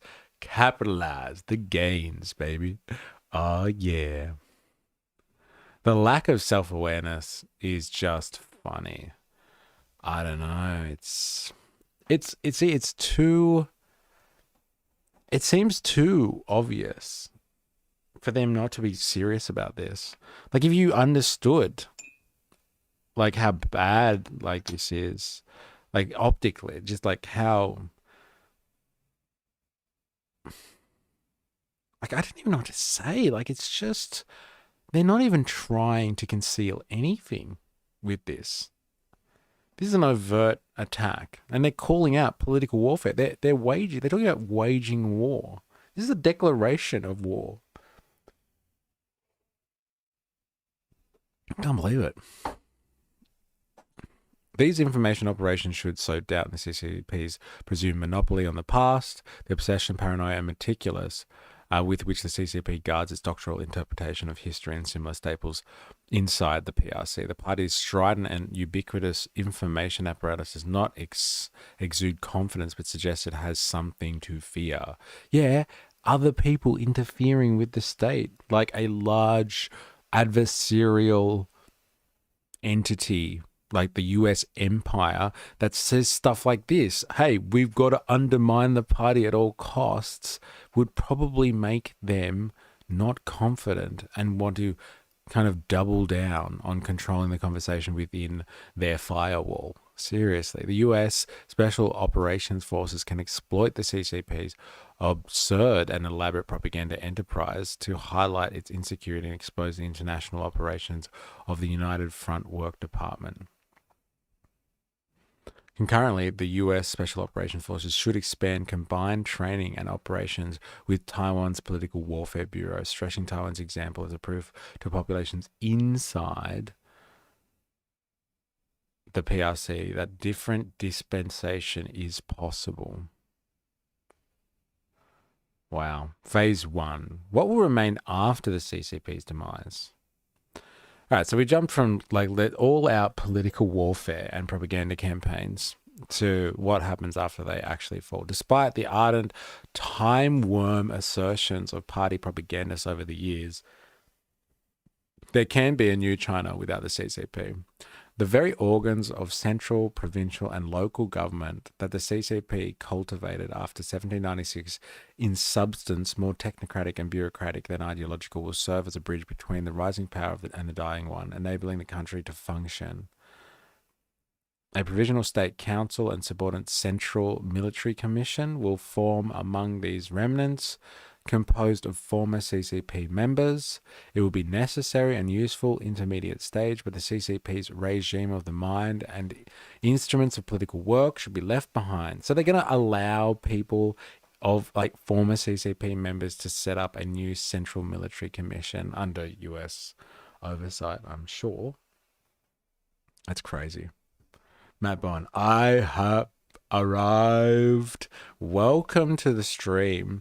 You will not believe where we've gone today. Like we've been on some crazy rabbit holes this week alone, but this has got to be the craziest one. Avalava, you have broken the stream. You've literally broken the stream. This is beyond fanciful. We are in the land of sorcery here, Matt Bond. Yeah, how are they so confident and why so blatant? It's incredible. Local governments in China have high debt, but the state CCP have low debt. Can't really say pass it over to the states. This is incredible. As soon as possible following regime collapse, the US government should surge diplomats and defense attaches to the US embassy in Beijing. Yeah, presuming it's left, eh? And consulates in Shanghai, Guangzhou, Shenzhen, and Wuhan, along with roughly 20 US Special Operations Forces at each location. Through existing channels, US diplomats and defense attaches should establish crisis communications between the US ambassador and provincial.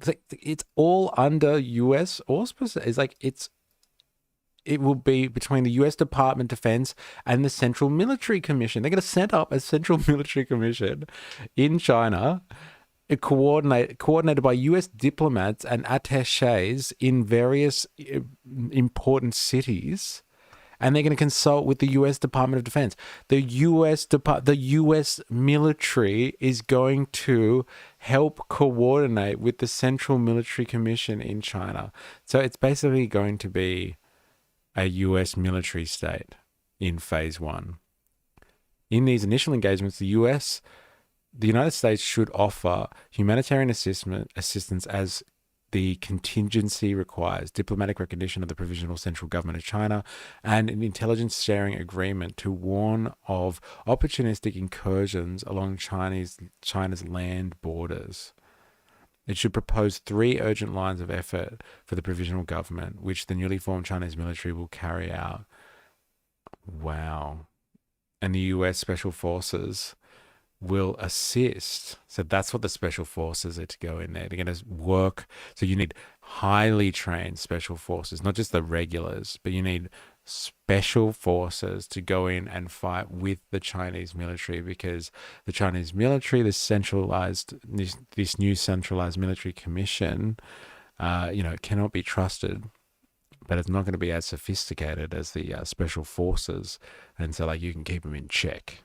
You can keep them in check, bottom up. And military, I don't think, can step into the bottom rungs of the ladder.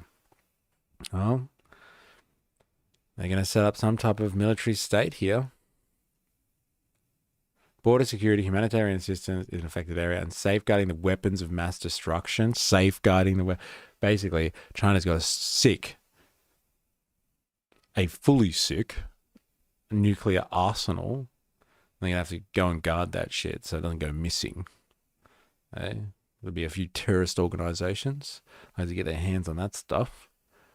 Forebodings of a nation once again in upheaval will animate much of China in these early days. The first task of China's provisional leaders will be to forestall the real and perceived sources of danger. The real and perceived, like what? The threat of an American military takeover. Oh, this is mental. You know what? I take it back. Maybe they are smoking something.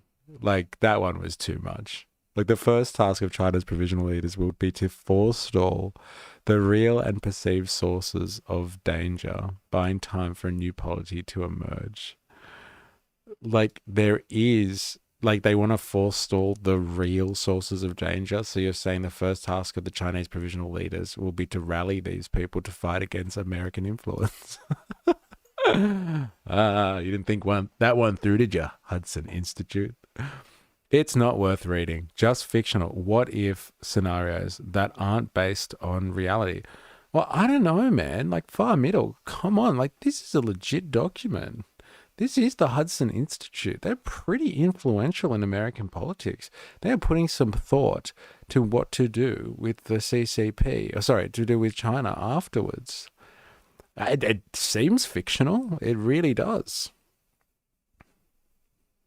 It seems really propagandist. I didn't expect that. Interesting. I would like to know your opinions on the Hudson Institute then. Tell me more. You're full of surprises, you are, Far Middle. Full of surprises. The first of these contingencies will be a pressing problem for land powers border security. While many nations will welcome a sovereign, legitimate, strong, and free China that is not set against the rest of the world. The free China that is not set against the rest of the world. Others will watch with alarm as such a state emerges along their borders and will strive industriously to thwart its development. Throughout this uncertain period, Russia and North Korea will seize every opportunity by force or subversion to provoke disorder, nurture insurgencies, conduct intelligence operations, and secure buffer zones across. Yeah, and probably India too, but they're not evil. Russia and especially North Korea. Hey, they're the worst. Dirty commies. Bastards. They are propagandists, not you. No, I'm sorry. I got that. You're talking about the Hudson Institute being propagandists. I didn't expect that. Yeah, I said you're full of surprises. I thought maybe your views might be aligned or might be a little bit kosher with the Hudson Institute. But like I said, you're full of surprises. You are full of surprises. So I would like to know what you actually think about the Hudson Institute. This is mental, man. I'll get to a new phase. I don't have enough time. I wish there was more hours in a day. Deprived of a totalitarian... Sorry, this is phase 2. Okay. So after they go in and literally set up a military state that is being overseen by the American diplomatic services, so the Department of State of America and the Department of Defense. Like, they even said it, that the American Department of Defense is going to be coordinating with this Central Military Commission. Crazy, man. Just crazy. So after they've done that, what's phase two? Deprived of totalitarian ideology to impose on the lives and the thoughts of the Chinese people, the CMC's political work department, its system of political officers at every command echelon of the PLA and their counterparts in the Ministry of Public Security and the Ministry of State Security will carry out two final critical assignments after the collapse of the CCP. The US Special Operations Forces, Civil Affairs and Military Information Support teams would assist in both. The first assignment will be to separate the dying regime from the rising nation state. The PLA's political commissars, directors, and instructors will no longer be responsible for maintaining the military devotion to the party. Instead, they will be well positioned to appraise their units of news from the provincial government, the puppet government. They will get their news and their directions from the puppet government instead of the party. Like, are they sure they understand the hypocrisy of their words there? They will no longer be like the CCP or its political commissars will no longer be responsible for maintaining the military devotion to the party. Instead, they will be well positioned to appraise their units of news from the provisional government. So instead of taking it from the party, they'll take it from the provisional government. And the PLA's parts in nascent transition to a sovereign, legitimate, strong and free China. Likewise, the CCP's vast media and propaganda apparatus should serve as a ready vehicle to communicate plain facts about the latest developments in Beijing, dispel rumors and disinformation, and foster optimism and confidence during an uncertain period. Wow. This is how you do it, a takeover, man. You take over an entire country. This is crazy. Representatives follow them, not us. The possibility of this being legitimized is there. Well, you know, this jury is a propagandist too, but of the good kind. Yeah, I am a propagandist, and we love our propaganda. We have a whole server set up just to share propaganda. Propaganda is not a bad word. And yeah, I'm the best type of propagandist. The problem isn't the concept of propaganda in general. Here's a mouthpiece of Dutton for the PM party. I'm sure propaganda will be required to unwind the thinking of the people. Yeah, propaganda, it's a public service, really. Propaganda, hey? The fucking public service. Wow. The second and final assignment will be to dismantle and repurpose what was the world's largest active psychological operation. You listening to this? It's a fucking audacious call. The Americans are calling out PSYOPs, or saying that China is the largest active PSYOP. You know, that's a big call, man. That's rich commentary right there.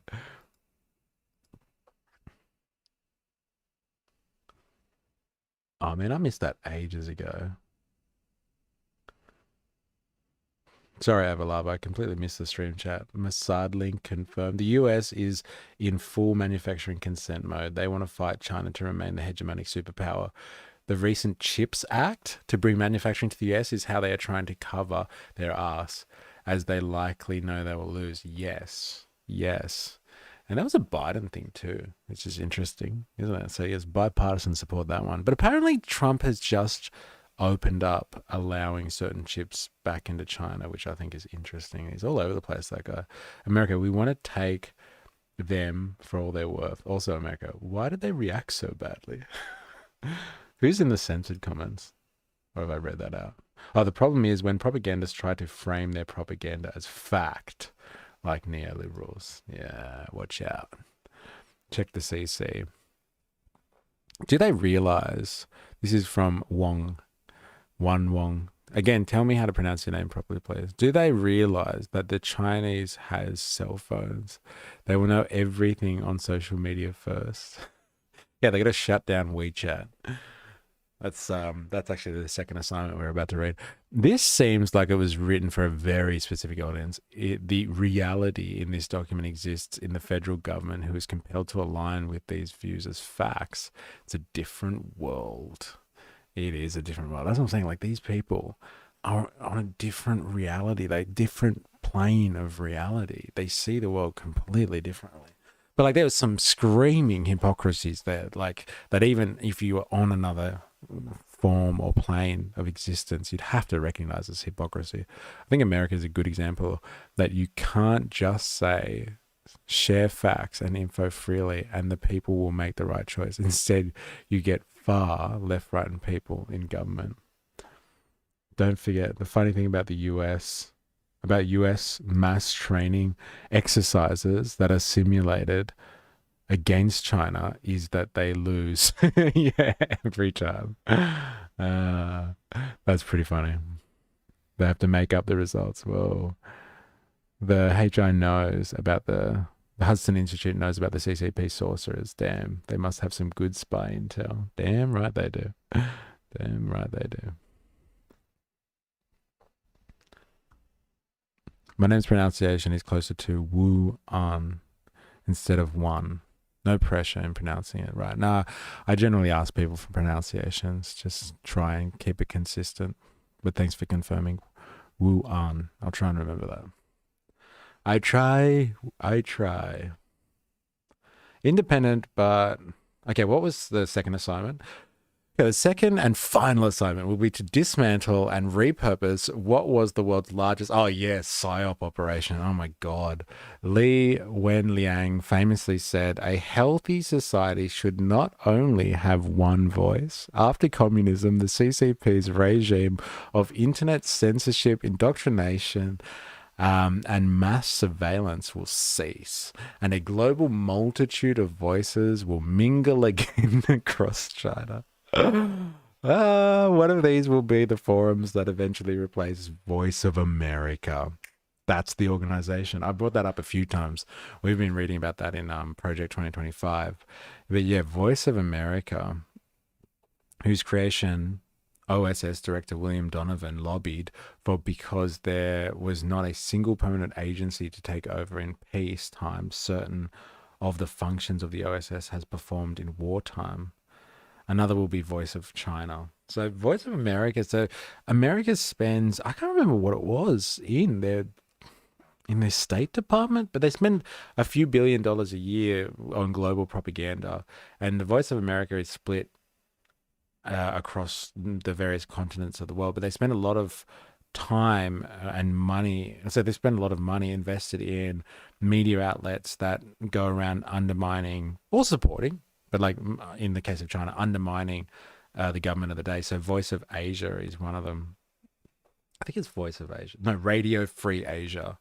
And yeah, they spend hundreds of millions of dollars on Radio Free Asia to help get propaganda into China about undermining the CCP, basically.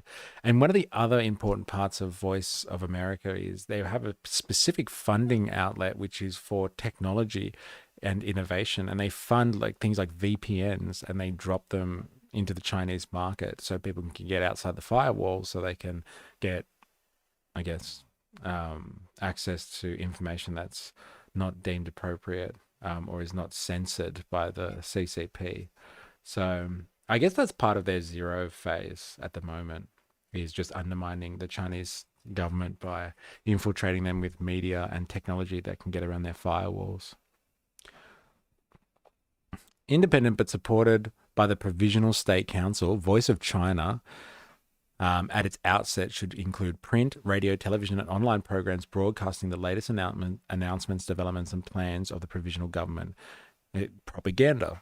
This is the war. This is how, once they've got the provisional government established, they need the propaganda machine working hard, and that's going to be called Voice of China.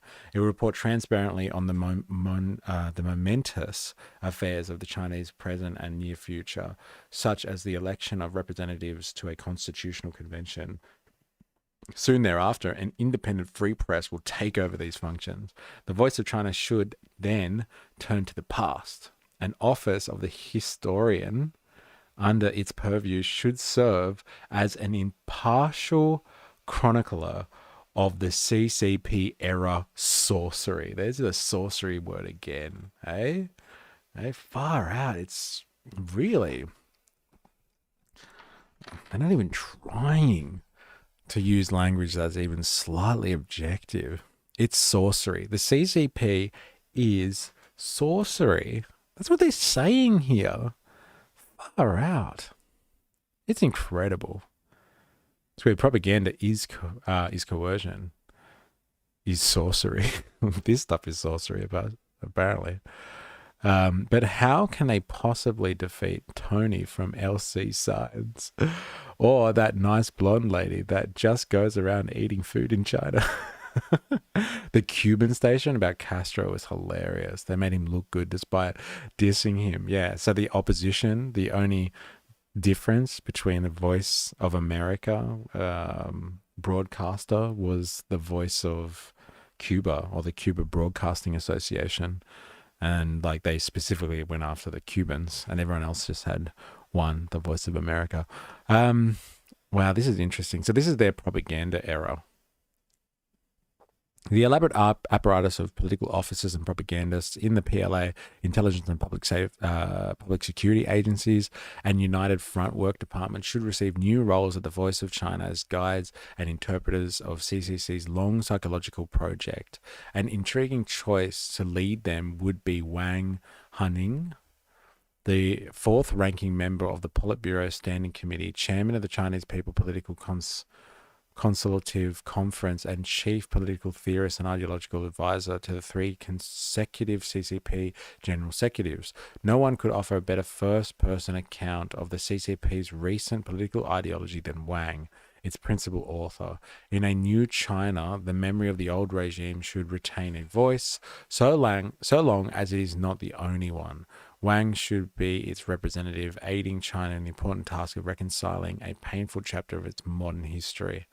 Wow, a healthy society will need to run its course through this intermediate phase and name everything in simple, transparent, sad words.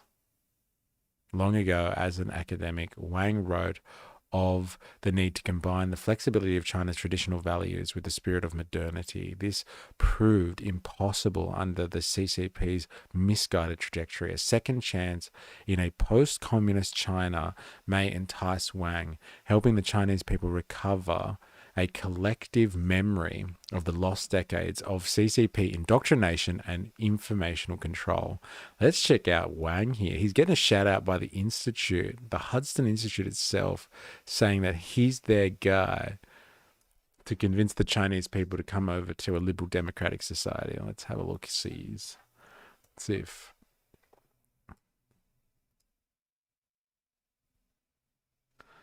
Wang Huning, chairman of the Chinese People Political Consultative Conference, is a Chinese politician who is one of the leaders of the Chinese Communist Party. He's currently the chairman of the National Committee of Chinese People Political Consultative Conference. He has been a leading ideologist in the country since the 80s. He has been a member of the CCP's Politburo Standing Committee, the highest decision-making within the party between the convocations of the Central Committee and the National Congress. There you go.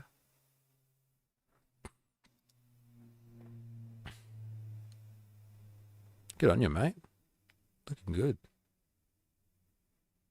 Well, the Hudson Institute has picked you to lead the Cultural Revolution 2.0. Hey? They made him look good despite this. Oh, sorry, wait. Cheese Swiss, political sorcery, manifest destiny. Check the stream chat. Oh, I'm now convinced to do good propaganda to convince conservatives is to sound like some Romani fortune teller to tell Americans, about history. Yeah. Yeah, how else are you going to get away with it? Seriously, just start talking about sorcery. Ooh. And they'll be like, yeah, I got it. I understand what you're talking about. I completely get it now. Why didn't you say that earlier? All right, let's have a look at the conclusion. The exigencies of the CCP collapse may be may once again draw the United States, the world power with the shortest historical memory, into the land with too much to remember. Wow. What a slight that was. Subtle, but very offensive. It's a scenario that US Special Operation Forces have known many times before, including once in China. The role of the US Special Forces Operation Forces in the delicate aftermath of a CCP collapse would recall China's long memory of contradictions between an insular inheritance and an encroaching international system from the sea. The capabilities of the US Special Operation Forces operating by, with, and through the Provisional Government of China will balance the intermediate needs of the contingency with the long-term legitimacy of a fledgling nation state. For decades, the CCP's revolutionary ideology and skillful appropriation of the past obstructed the resolution of China's contradictions. A nation state, one of many in an international system that is sovereign, legitimate, strong, and free. Sounds like a Disney song or something. After the collapse of the CCP, it will again be within reach. Like US Special Operations Forces, China will continue a long interrupted mission to establish an enduring equilibrium between land and sea. And this is something else, man. This is something else. This reads like some guys fanfic about what he'd do if Christina Hendricks suddenly falls in love with him and eloped with him to a sex resort. The political equivalent. It's a little bit like that, isn't it? Like, yeah, like China is eloping with liberal democratic aspirations and free market aspirations, and it's going to just take off with the West and leave its ideological and cultural heritage behind. It's crazy. It's a fucking... Yeah, conservatives talking about contradictions, LOL. I know. I'm loving these in-depth streams. You really get stuck into these topics. Yeah, we're going down a rabbit hole. I'm sorry. But like, this is interesting though. Like some of the rabbit holes we go into, it's just like, I don't know. We've poked around a lot here. There's no substance. But like, this is just almost endless, this one. But thank you, Squeebo. I appreciate that. All right, constitutional convention plan. We got to go to I got to know how they revolutionized this country. Honestly, as a revolutionary, I just can't go past this one. Like, they have written a modern version of a revolutionary blueprint. How to take like over an actual, like a huge nation. Like, we're not talking about like the Cuban Revolution here, or some type of agrarian society trying to come into the modern world. Or it's just like industrialized. Like, this is an industrialized, advanced country, incredibly complex array, division of labor, political structure, and enormous population to service. And they're just talking about like, yeah, this is how we restructure society in, in a matter of months. We're going to make this work. We need to keep ending with what the Sky News thinks of it all. Want to read some comments? Yeah, that's a bit of a mainstay now. Get on the Sky News, seeing what they have to say about this. Constitutional Convention Plan. The constitutional process. For China to establish a constitutional democracy in the future, it will need to abandon the existing constitution and draft a new one. In general, this process will involve the following steps. The government convenes a constitutional convention. The constitutional convention drafts a new constitution. The convention submits a draft of the new constitution to Parliament, which represents the will of the people, for deliberation and approval. So not a referendum, not an actual vote on the constitution by the actual people. We'll have the representatives in Parliament, who are a provisional government set up as a puppet government by the US, who also rule the country through the Central Military Commission, through military dictatorship, potentially. Got ahead, good stream history. Thank you very much, Forius, and good luck to you. Hope your eye's better. Responsibility for convening the Constitutional Convention will lie with the new government that replaces the authoritarians. This new government will not be democratically elected. It's right there. You can see it. Like, this is like, I was speculating then that it would be an American puppet government and like basically a military dictatorship run by the CMC, which is actually in cahoots with the Department of Defense. So it's actually being controlled by literally by the American military, which is under the guise of Congress and reports to the commander in chief in America. This new government will not be democratically elected and will therefore not have the mandate of the people, making it temporary and transitional. And one of its main responsibilities will be to draft the new constitution. So a non-democratically elected provisional government set up by the Americans will then help draft the constitution, and then they can vote on it. About the Constitutional Convention, the number of participants, I think far middle is actually right, though. I've got to give it to him. This is really, what did he say exactly? What did you say, far middle? It's not worth reading just fictional what-if scenarios that aren't based on reality. This is real speculation territory here, I've got to say. Me too. Have fun, all. Thanks, Squeeb. Appreciate the interaction today. Hope you've enjoyed this fiction session. The number of participants in the Constitutional Convention can range from 151 to 201 people. Like, where do they get these numbers from? And should include individuals from the following categories: representatives of provinces, autonomous regions, and municipalities, regardless of size, which nominate an equal number of delegates. Like, this is real speculation territory, honestly. Representatives of major political parties, representatives of various sectors, representatives of minority groups and women, constitutional law experts and scholars, civilian representatives, overseas representatives, representatives of the interim government. This is crazy.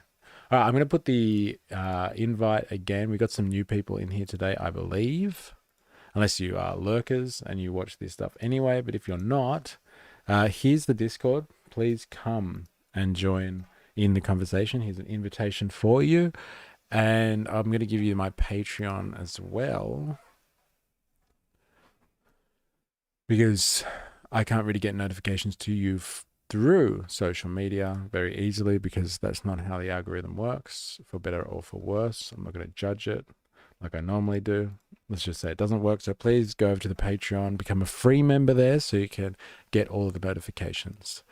If you can financially support too, and you enjoy this stuff, I'd say to you, please give me a hand and help support financially. I know there's a few people that like these streams, and if you can financially assist somehow, I would be forever grateful. Okay. A challenging question for this process is, who should decide who attends the Constitutional Convention? For example, if a province has 10 seats in the convention, who should fill them?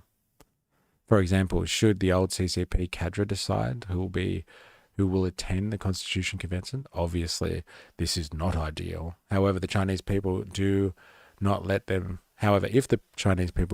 decide whom should they allow, if China cannot find a workable mechanism, it may have to let the old CCP cadre make decisions temporarily. Given the nature of China's current system, when the central leadership changes, the changes will ripple down. Therefore, letting former CCP members govern briefly might be a practical option. The process of, obviously, these Hudson Institute people, for the remaining people in this stream that know a little bit about Marxian revolutionary theory and that of, like, people of Lenin's ilk, is like, you never do this. You never do this type of stuff. If you are forming, especially for a workers' revolution, and you're going to get rid of a bourgeois system, I guess it doesn't make sense, because they're actually trying to revert to a bourgeois system here, ostensibly anyway. You don't allow the old cadre, the old people, to remain in charge of the system. You've got to cut the head off the snake and go down a number of levels in order to make sure those ideologues aren't actually in the system anymore, because they will prevent the revolution from happening. They will prevent the constitution from forming in a way that creates this new vision of society you have. They will structure it in a way with safeguards and special provisions and amendments that continue the old style of government. They might have even become more repressive because they've got the power now and the old regime's being kicked out. And so they're going to refine it and make it even better. Make it even better in terms of its control over the system. And like, because they know how it all works and they've got, an understanding of the existing system. So you have to knock out parts of the existing system and its structure first, so they actually don't know how to operate it, because they've been operating it already. They're across how it works, so you don't leave them there to decide, because they can just resume power of that system. This is where these Hudson Institute people, they're not revolutionaries. This might be a revolutionary act, reconstituting your nation, but they don't understand how revolution works at all. This is a dangerous way of doing things. Given the nature of China's current system, when the central leadership changes, the changes will ripple down. Therefore, letting former CCP members govern briefly might be a practical option. This process of drafting a new constitution will be transitional, and abolishing all the old elements of government at once will be impossible. So in initial phase, see, this is the thing with the Americans, or the Hudson Institute at least, and these free marketeers. They want their cake and eat it. They want to revolutionize China, but they don't want to abolish all the old elements at once. That's impossible, because they want it open for fucking business straight away, so they can start profiteering off the empty shell that is the Chinese state. They want to be able to basically pick it up and privatize it. But they want all of the stuff there. They want all of the infrastructure there, all of the systems in place, so they can just privatize them. But those systems haven't been designed in that way. They've been designed, as Squeeb alluded to before, as public-private partnerships, as we call it in the West, or state-owned enterprises, as they name it in China. And so, you can't just take over those systems. Oh, it's going to be impossible to abolish them. Well, you're basically revolutionizing China and expecting the people to accept that within the space of a few months. And you don't want to go to as far as to actually restructure the institutions of the state. It is the state that gives power. Read a bit of Lenin. The state needs to be taken over. It's the state in revolution. You need to control the state apparatus, and you need to do a lot of changes to it to make this work. You can't just write a new constitution. There'll be an uprising or a redrafting of the constitution within a couple of months, and then they'll just bring back the CCP. Because it's easier. The systems are already there. It's a material thing, not just an ideological thing. So in the initial phase of the transition, China may inevitably need to use some of the old elements. This isn't a revolution. This is let's privatize China and get it onto the market system. That's what this is. It's more to make people infight. The dysfunction is the point. Yeah, well, if it's only about dysfunction, fine. But you don't let the former members govern. That doesn't sound like dysfunction at all, or infighting. What it sounds like, honestly, is they want China open straight away, or as fast as possible for business. They want to do as little damage as possible. This isn't like, ending World War II, bombing Nagasaki and bringing Berlin, razing Berlin to the ground. They want it open for business. They don't want to completely destroy China. They want it open to be pillaged by free market players and transnational corporations. It's not going to work. It won't work. Not that there's a problem with that, but it just shows you how short-sighted these people are at the Hudson Institute. They have the audacity to talk about revolutionizing China after the CCP, but they can't get past their own free market rhetoric and their own ideology. They can't get past their own fucking ideology, and they have the audacity to ask Chinese civilians to do that, though.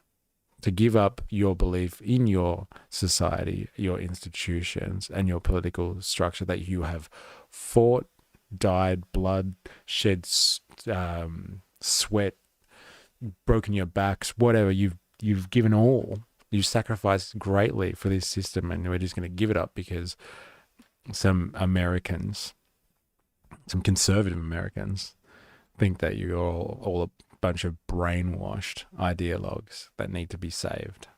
This is very, very offensive document, to be honest. Regarding civilian and overseas representatives, China's civilian population and overseas Chinese and ethnic minority communities have many talented individuals and groups who can participate. Yeah, that's how you do it. You just bring back everyone that's moved overseas, bring them back. This includes independent scholars, pro-democracy organizations, human rights advocates, Falun Gong practitioners, independent churches, Tibetan exile groups, Uyghur advocacy groups, and Mongolian advocacy groups. So the Constitutional Convention should include representatives of both the civilian population and overseas communities, and these groups should choose them from their respective mechanisms. After representatives arrive, an expert committee can draft the Constitution, and individuals from the interim government or those designated by the interim government may chair the convention. The constitutional process should involve public participation. Once the convention drafts the new constitution, the representatives will submit it to Parliament for deliberation and approval. Interesting. I'm going to have a quick break, and we will be right back with more of how to revolutionize a CCP-less China in 5 minutes. Eh? And that's a guarantee. We'll be right back. Thanks.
All right. This is crazy, man. Honestly. I'm stoked. I'm really stoked by this entire document. I don't know where to start. It's crazy. All right, so now I haven't missed anything in the stream chat, I don't think. No, I haven't. All right, let's get back to it. Electing a new National Congress. The parliament responsible for deliberating and approving the new constitution should be true representation of the people's will. Therefore, the existing National People's Congress is not up to the task. The people have not generally elected this body. It has long served as a rubber-stamping entity under the CCP's oppressive rule. Therefore, it does not represent the will of the people and is not qualified to undertake the significant responsibility of reviewing and approving a new constitution. In other words, during the process of drafting a new constitution, the Chinese people will need to elect a parliament through genuine democratic elections that truly represent their will. So like democratic as in like Western democratic. It has to be liberal democracy. So you have to have representatives and you have little electorates everywhere.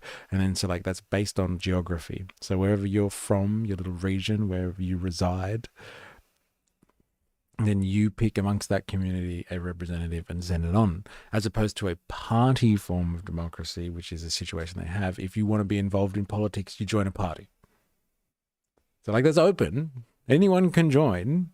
if you want to be politically active. And like that's not too dissimilar from what the Americans have at the moment. Americans don't technically, in my mind, the Americans don't even really have proper democracy in the sense that all citizens do not vote. So unless they had a system, the Americans, where they were able to facilitate the voting potentiality of every single adult American or whoever constitutes a citizen with rights and responsibilities, unless you could do that, then don't talk to me about spreading democracy. Okay, because you can't, the system is not designed that way in America. It's not like everybody can vote. No, if you haven't registered to vote, you can't vote in America. And like registering is not necessary. It's actually, they've set up the system to make it really fucking hard for some people to vote. Like sometimes people wait for like, half a day or more lining up around the block to vote. And they make it hard to register. They make it hard in terms of infrastructure or logistics of voting. Like they do it on a Tuesday or something. Like for an Australian, that's absurd. Because when we vote, it's like, the weekend and we have a sausage sizzle or something like that. And everybody has to vote or you get fined. And so people are like, oh, fine, I'll pay the $50. Or they're like, fuck, I don't want to do that. So then I'll vote. But like it's mandatory and everybody is facilitated in that system. So like this is not so dissimilar to the American system, the one that they call rubber stamping a CCP oppressive rule. Americans don't vote because they're not all required to vote. They don't have to vote. And they're discouraged from voting, if you ask me, depending on where they are, of course.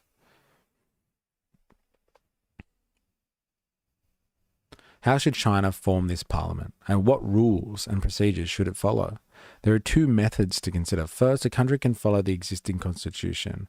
China's constitution and electoral laws include a set of rules and procedures for electing representatives at all levels, including those of the National People's Congress. However, the CCP has always manipulated elections and turned them into sham elections by restricting free speech. Once there is freedom of speech, sham elections immediately become real elections, and a sham parliament, People's Congress, becomes the real one as well. It's really rich as well. If you know much about American history, like American election history, let's call it, especially at the federal level, there's been a number of sham elections, especially throughout the 19th century. And like, I guess it's harder to call out in the 20th century because, it gets more sophisticated, they cover their tracks. But there's been a lot of sham elections throughout the 19th century, so the 1800s in America. And a lot of those ones were positions where it was questionable whether or not the president should have been elected to a certain position.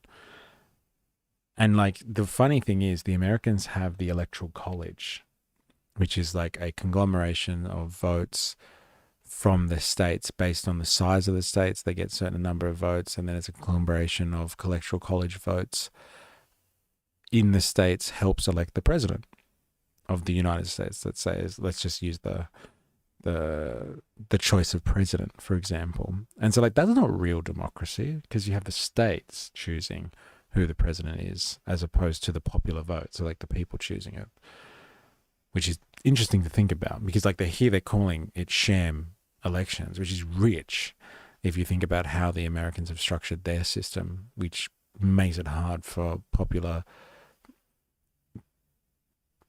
the popular vote to actually choose who your commander-in-chief is going to be, let's say, or the head of your state, which is interesting to think about. Once there is freedom of speech, sham elections immediately become real elections, and a sham parliament becomes a real one. Citizens elected for the first real parliaments in the former Soviet Union, Eastern European countries, Mongolia, and elsewhere, according to the rules and procedures of their old constitution, in open atmosphere with freedom of speech. China should also form its first real parliament using this method.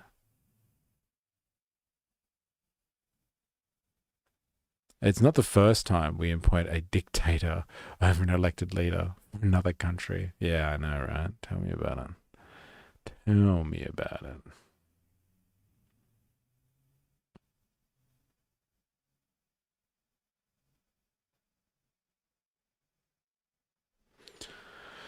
What are they smoking?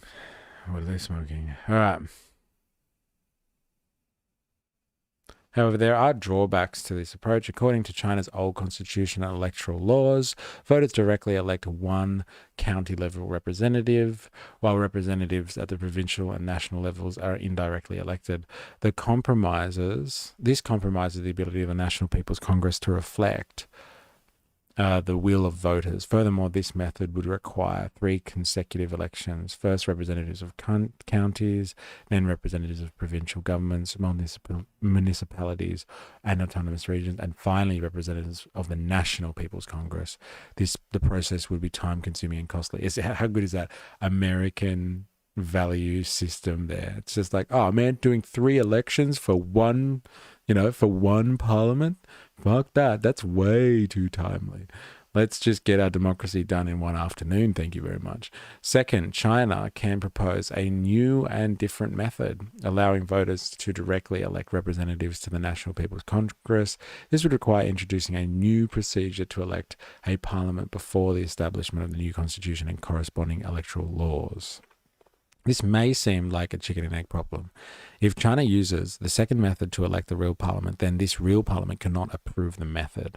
The government must enact the method unilaterally, and therefore it would only have transitional and temporary significance. In summary, during the early stages of a transition, when the new government abandoned certain provisions of the old constitution and old regulations due to inapplicability, and it has not established a new constitution or corresponding new regulations through the necessary procedures, the government will need to enact a set of temporary regulations.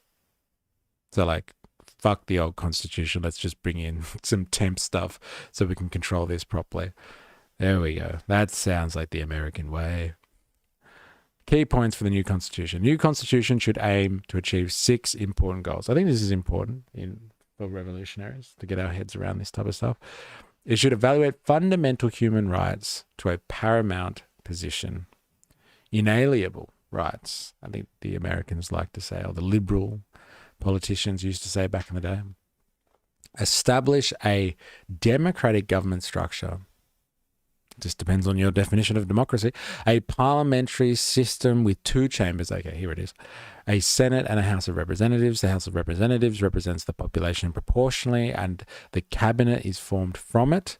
The Senate mainly represents regional diversity and may also include a certain proportion of representatives from various interest groups. The cabinet obtains authorization from the parliament and is accountable to it. The head of state nominates the prime minister. Well, they're really describing exactly how they should structure their governmental system. Like, there's no ambiguity there. The cabinet obtains the authorization from the parliament and is accountable to it. The head of state nominates the prime minister and the parliament approves the appointment. The head of state is a ceremonial president. Wow, this is crazy. Not true. Just do a direct election to a representative for each 5 million people and then have them serve as the first parliament to do the constitution and set up the second election. We have the second set, ratify or modify the constitution, set up election for the third set, and so on. Yeah, but that's not how they're describing it here. They're saying that's too timely. It's way too timely to do all that sort of stuff. It's outrageous, apparently. I know there's other countries, other liberal democratic societies that have a lot of layers in their setting up and their voting procedures, depending on how the votes turn out. If they don't get the right majority, they keep voting and going and voting and voting and voting. Fuck, this document is so revealing. They just want China to be like the US. We know how this works in the US. Yeah, I know. It's very revealing. Like, they're really prescriptive on how it should work. This is like reading the American Constitution. Establish a state structure, a federal system. It's funny, actually, because the conservatives are a bit precautious when it comes to big government, if you know what I mean. Capital interests control their government. It's the best democracy money can buy. I think that's the importance of having a system where you have a Senate and a House of Representatives, right? because then you can have the proper lobbying going on of the two chambers. And like if the lobby doesn't work properly and the representatives go out of whack, you have the Senate in your pocket, and vice versa. If the Senate's not really working, you can put a lot of pressure on people through the House, and so on and so forth. It's a beautiful bourgeois system. It really is. Explicitly define local autonomy in the constitution for each province.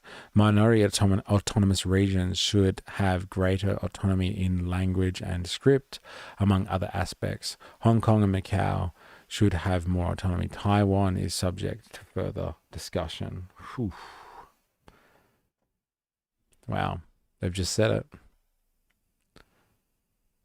They're not saying that they should be independent, though. They're just saying have greater autonomy. Hong Kong, Macau, and Taiwan. Establish an electoral system featuring proportional representation and ranked choice voting. Interesting. There you go. Establish judicial independence. Nationalize the military. Dun, dun, dun. Due to space limitations, this text will not delve into detailed discussions of these points. Instead, the following section highlights a few important issues. Issues of attention. Implication of the Hu Huangyong line. In 1935, geographer Hu Huangyong proposed drawing a straight line from Heihe in Heilongjiang to Tenchong in Yunnan, dividing China into two parts, the southeast part and the northwest. See map 2. Only 4% of China's population inhabits the northwest, which makes up about 60% of the country's land area, while the southeast, covering 40% of the land, is home to 96% of the population. This line is known as the Hu line. What did I say? Heihe Tenchong and the Anhui Tenchong line. Now look at this. This is what it looks like here. Sorry, I'm late. I was reading this book, a bit heavy, but worth a mention, on Xi Jinping, how Xi's Marxist nationalism is shaping China and the world. Kevin Rudd, narrated by the author. Oh, you even get to hear Kevin Rudd reading it as well? Oh, good on him. Yeah, Marxist nationalism. That's an interesting one, isn't it? Okay. What do the Nazis call this? National Socialism. Here you go, ladies and gentlemen. If you're wondering what I'm looking at here, it's this one. On Xi Jinping. Xi Jinping. Damn, they want a North and South China. Just like Korea. They want to impose this on a map? I know, this is mental, isn't it? Welcome, by the way. Ninja, good to have you. You've missed a crazy deep dive. It's been absolutely mental. Jack is back. LOL, because that works so well in Korea. Yeah, I think in Korea they kind of just, what was it? They just said, along one of the parallels, let's just go with that one. And then they just cut it in half. Like what they did in Vietnam, same thing. They're just like, let's just cut Vietnam in two. We'll keep the communists at the top half, and then we'll have the American puppet state in the bottom half. It seems to be like the Asian solution for the West. It's just like, just cut the country in half, man. What's wrong with you? Observing the Hu line, it becomes apparent that several ethnic minorities in China, such as the Tibetans, Uyghurs, and the Mongols, who differ significantly from the Han majority, primarily reside in the northwest, while the Han and other ethnically similar groups inhabit. Okay, do you see what they're doing here? They're splitting China among ethnic lines. Oh, this is interesting. The Hu line suggests the future design of China's institutions, in addition to recognizing equal citizenship rights, should establish a diverse system based on the non-majority and non-citizen voting. Otherwise, the majority will drown out and overlook the voice of the minority groups like the Tibetans, the Uyghurs, and the Mongols. You know what this also represents? Hey? Productive China, for the interests of the capitalist class and world finance, and non-productive China that's just going to cost too much money to maintain and defend. Productive China, wasteful expenses China, let the Russians have it, let the Indians have it, let the Mongols have it, and we'll take the nice, rich area. Yes, good, good. Give us your productive lands. Far out, man. Capitalists. So good. This implies the need for ethnic regional autonomy in such areas and ensures that these ethnic groups have a greater representation in parliament than their population proportion. The Hu line also indicates at this stage that the non-Han ethnic groups mentioned above are unlikely to achieve independence from China. Achieving independence without the consent or acquiescence of the majority ethnic group is virtually impossible, as the power imbalance in favor of the majority is too great. However, obtaining the majority's consent for the secession of minority groups is not an easy task, as it requires them to cede a significant portion of territory. The pursuit of independence by the non-Han ethnic groups has a moral justification. I love when they get on their morals. Eh? I love it. The division was meant to set priorities based on population density, but this doc is planning to use it to exploit minorities better. That's right, yes. Section them off, divide and conquer. Divide and exploit, actually. I'm telling you, it's got to do with labor and industry. Funny how the Native Americans like their ethnic and regional autonomy. That's hilarious. It's going to be better in China. It's not going to be better in China. Yeah, because they let them have Western America, didn't they? They were just like, they just kept on pushing and pushing and pushing. And the settlers just kept going out and out and out and taking land that was reserved, literally reserved, that the United States wasn't going to touch. The Union was going to stay out of it. And they ended up just taking it all.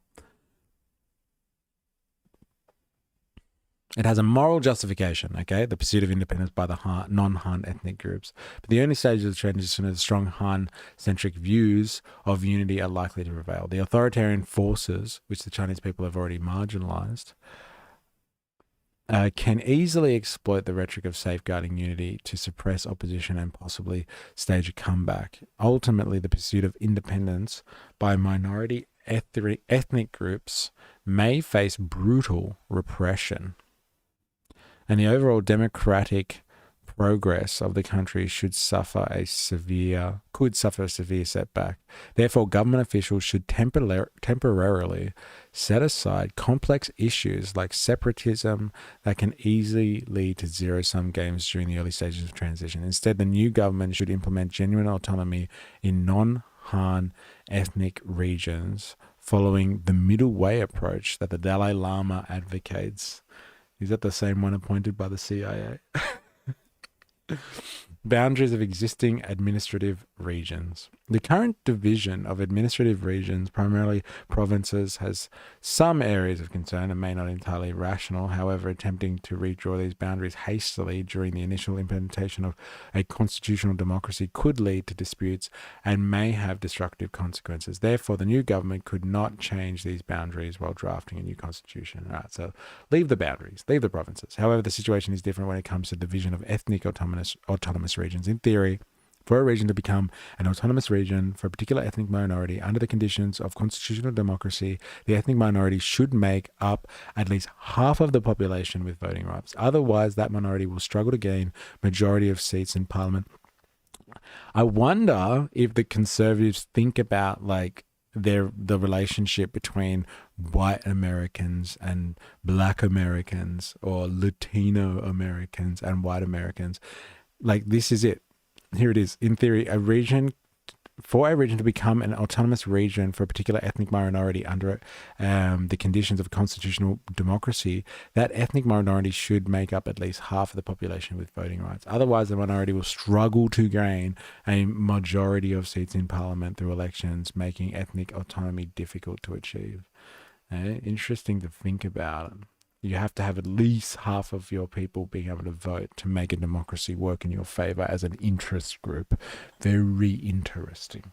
Understanding the demography of these three major non-Han ethnic autonomous regions: Inner Mongolia Autonomous Region, Xinjiang Uyghur Autonomous Region, and Tibet Autonomous Region can help illuminate issues. Inner Mongolia, when the government established this region in 1947, its total population was 5 million, with the Mongolian population accounting for 800,000, or 14%. According to the 2020 census, the region's permanent population was 24 million, of which 4.2 were Mongolian, accounting for 17%. Xinjiang,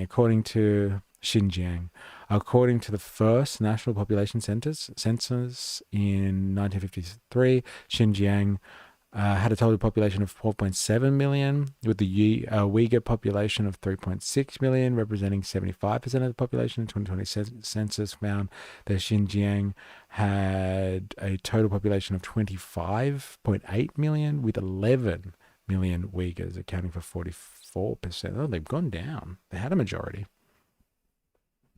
And a massive majority. Tibetans have always been an absolute majority here. According to the 2020 census, the region's permanent population was 3.6. Tibetan population was 3.1, accounting for 86%.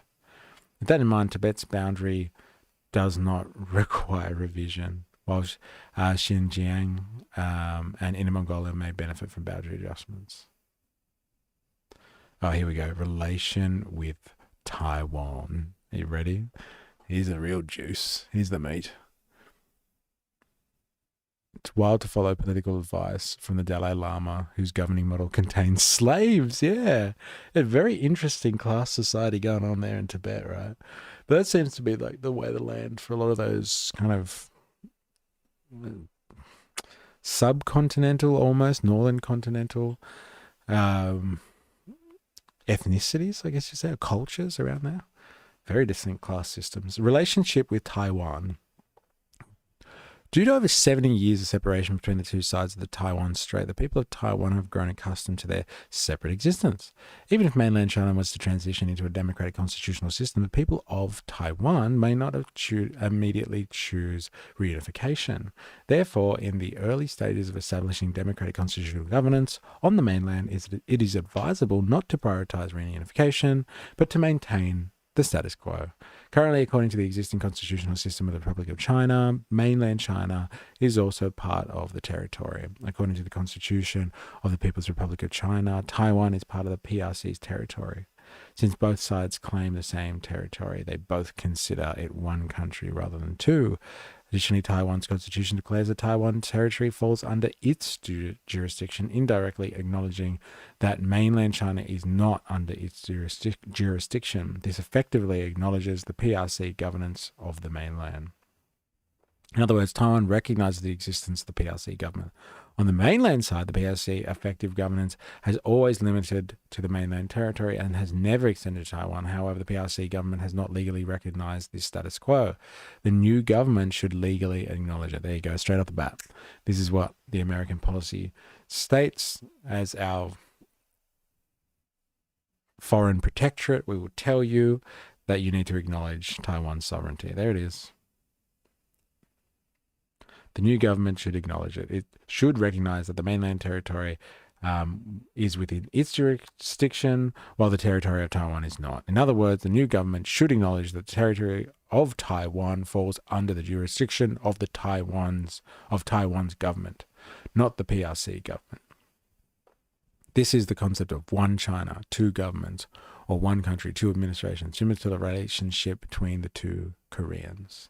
Yeah, again, because that's worked out so well, hasn't it? Hey? This is crazy. So there you go. They just want to get in there and they're going to acknowledge Taiwan's independence. That's what they really want.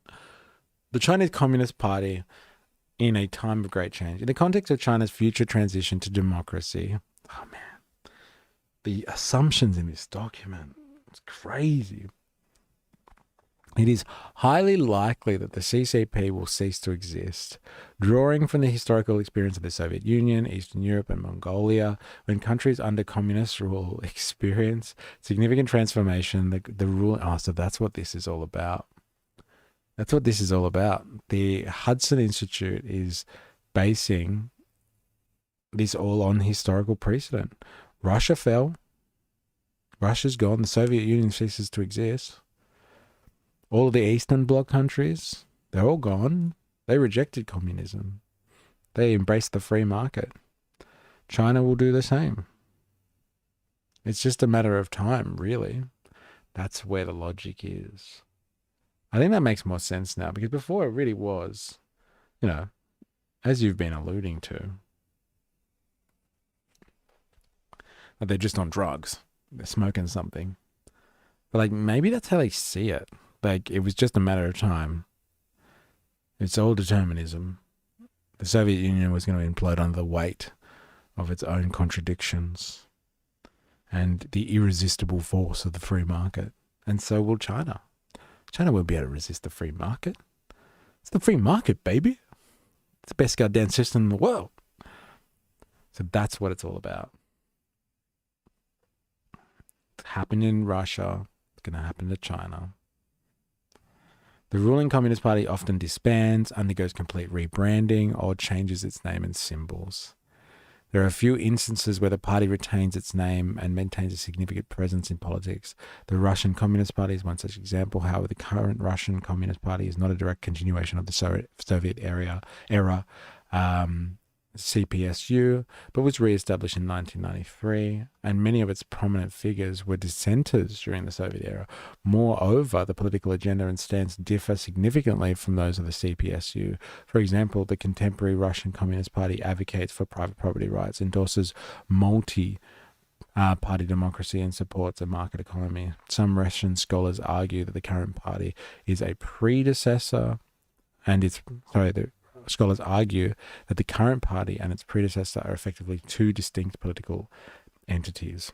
With this in mind, there are essentially two ways in which the CCP may vanish. Dissolution: the members either form a new party or join other political parties. Transformation: the party's constitution and name change, effectively moving away from the term Communist Party.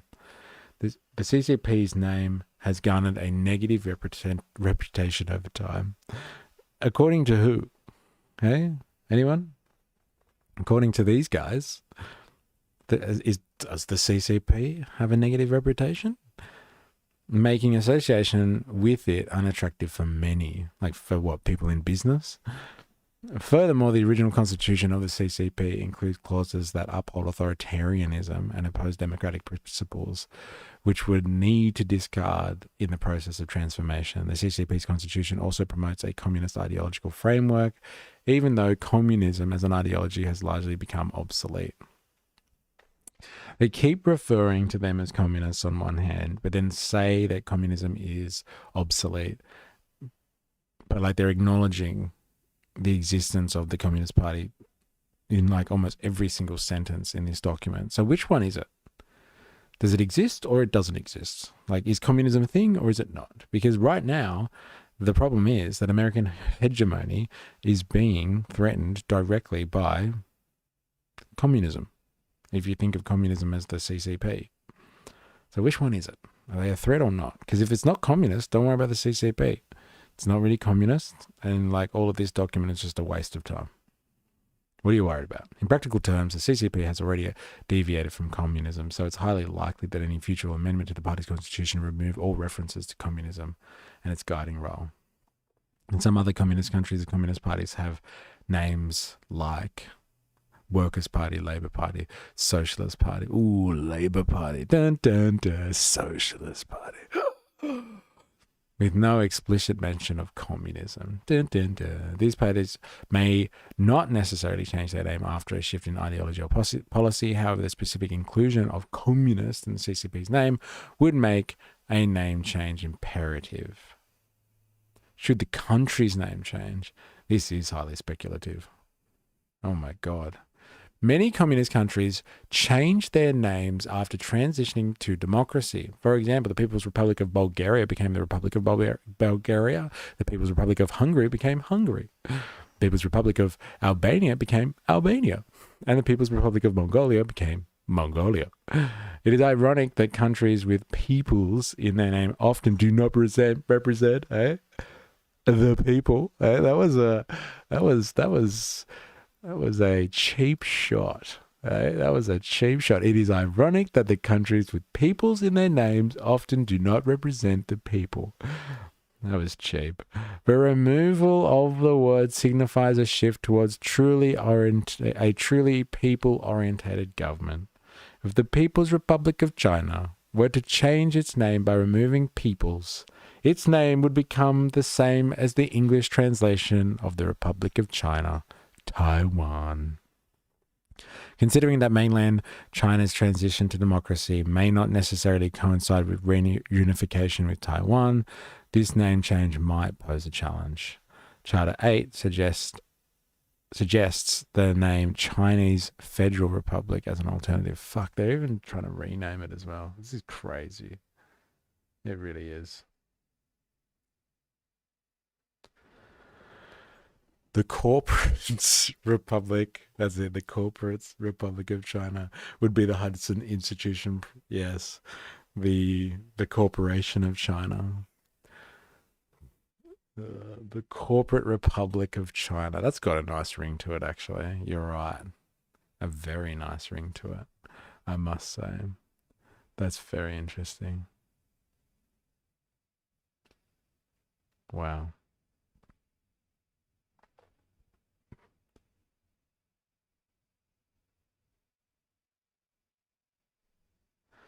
All right. Well, look, I think I'm done. I can't believe we read 2 sections of this, but we actually got through some of it. Like, there's some other crazy stuff in there. Maybe we can do a follow up.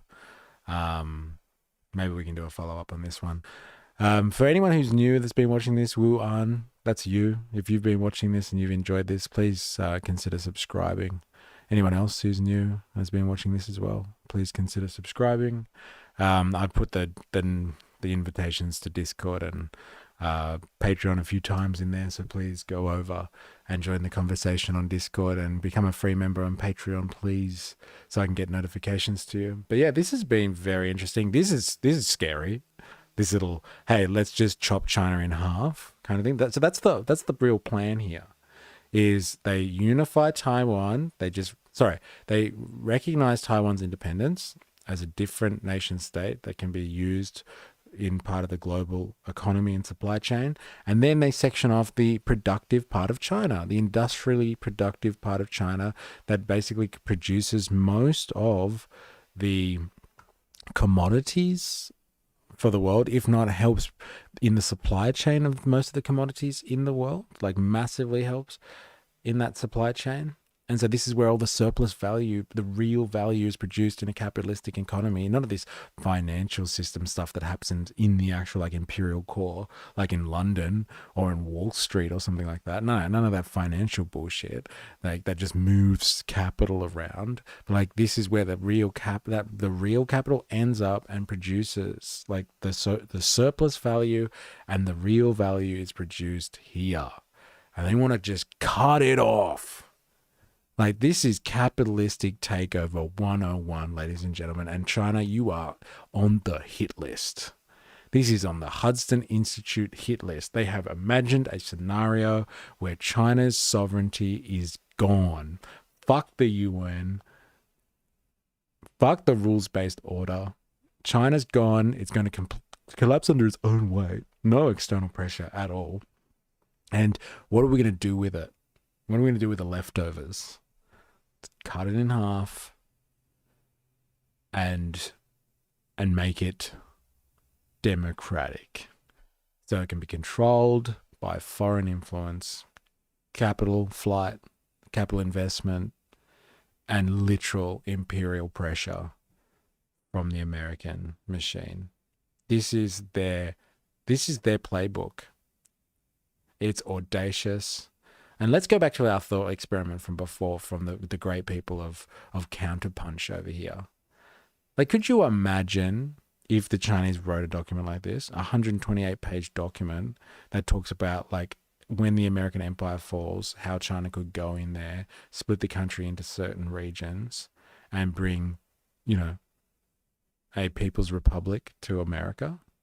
Like, how they would bring in their special forces to enforce it at the start. and then use propaganda campaigns and then split America along cultural boundaries. Like, let's split America. You want to talk about cultural boundaries in America? Let's split America into North and South. Okay? Those, uppity Northerners. Okay? Let's cut them off from people in the dirty South. Okay? That's a nice way to split that place in two. You can have the productive elements along the south coast. The southern part of America to integrate with the supply chains in Mexico and Central America, South America, and then you can split the top half of the country to integrate nicely with the rest of the North American continent and that supply chain. Imagine if they did that. If they did that, if they published a document that audacious, the Americans would be thrown, like Trump would throw it down on the desk and be like, here it is. We told you, we tried to warn you, we're declaring war on China. We're going there right now. We're going there right now. We're declaring war on China. That would be the result if the Chinese published something as audaciously as this. This has been incredibly eye-opening. I'm still in shock about some of the stuff that we've read today. Icy Skeen, thank you for your contribution. Squeeb, 4AS, Larped Jeff, hope you've enjoyed it as you're rolling around today, working for the man. Jag, Cheese Swiss, Dilemmas, David, good to have you. It's nice to have you on a Friday stream. It is. Who else have I missed here? Oh, Volta Tour was in there for a bit too. Jerriga came along. It was nice to have you, Jerriga. Have I missed anyone here? Far Middle came in for a little bit. I did say you, Jerriga, I'm sure. And Wu An, nice to meet you. Welcome to the chat. Thanks, Cheese Swiss. It was a good stream. This has been very interesting. Volta, and they wonder why people hate on the USA. What about me? I didn't say you, David. No, I did, actually. I said it's good to have you on a Friday stream. It seems to be a recurring theme for you, my friend. Hey, coming in for a sneaky Friday stream. Good one subscribed will probably attend the next one. Yeah, come along if you can. It'll be good, Jerriga. Thank you very much. And keeping up the stream chat, of course, Ninja Nurse, AU, and Avalava. Hey, at least these guys think China is number one at something. Number one on the hit list. There it is. There it is. And that's how you close out a stream of this nature. Thank you very much. And we will be back. We will be back on Monday with another stream. And we'll have to figure out, maybe we can do this in the Twitch files. If you're not aware, we do stuff on Twitch on the off days of YouTube. And maybe we can continue reading some of this because this has been incredibly eye-opening. And I've learned a lot about the Hudson Institute as well. So thank you, everyone, and enjoy your weekends. I hope you are free from the clutches of capital. I really hope you are. And if you have to work on your weekend, then I hope you get some type of compensation, penalty rates, or overtime or something. I really hope so. David, it's nice to be able to make it to more streams. Yes, and you just start coming over to the Discord. Yes, please. The invitation I've dropped it a few times in the chat, so please go and find it. And yes, until next time, everybody, please remember, I am, you are, we are a mystery. See you on Monday. Cheers.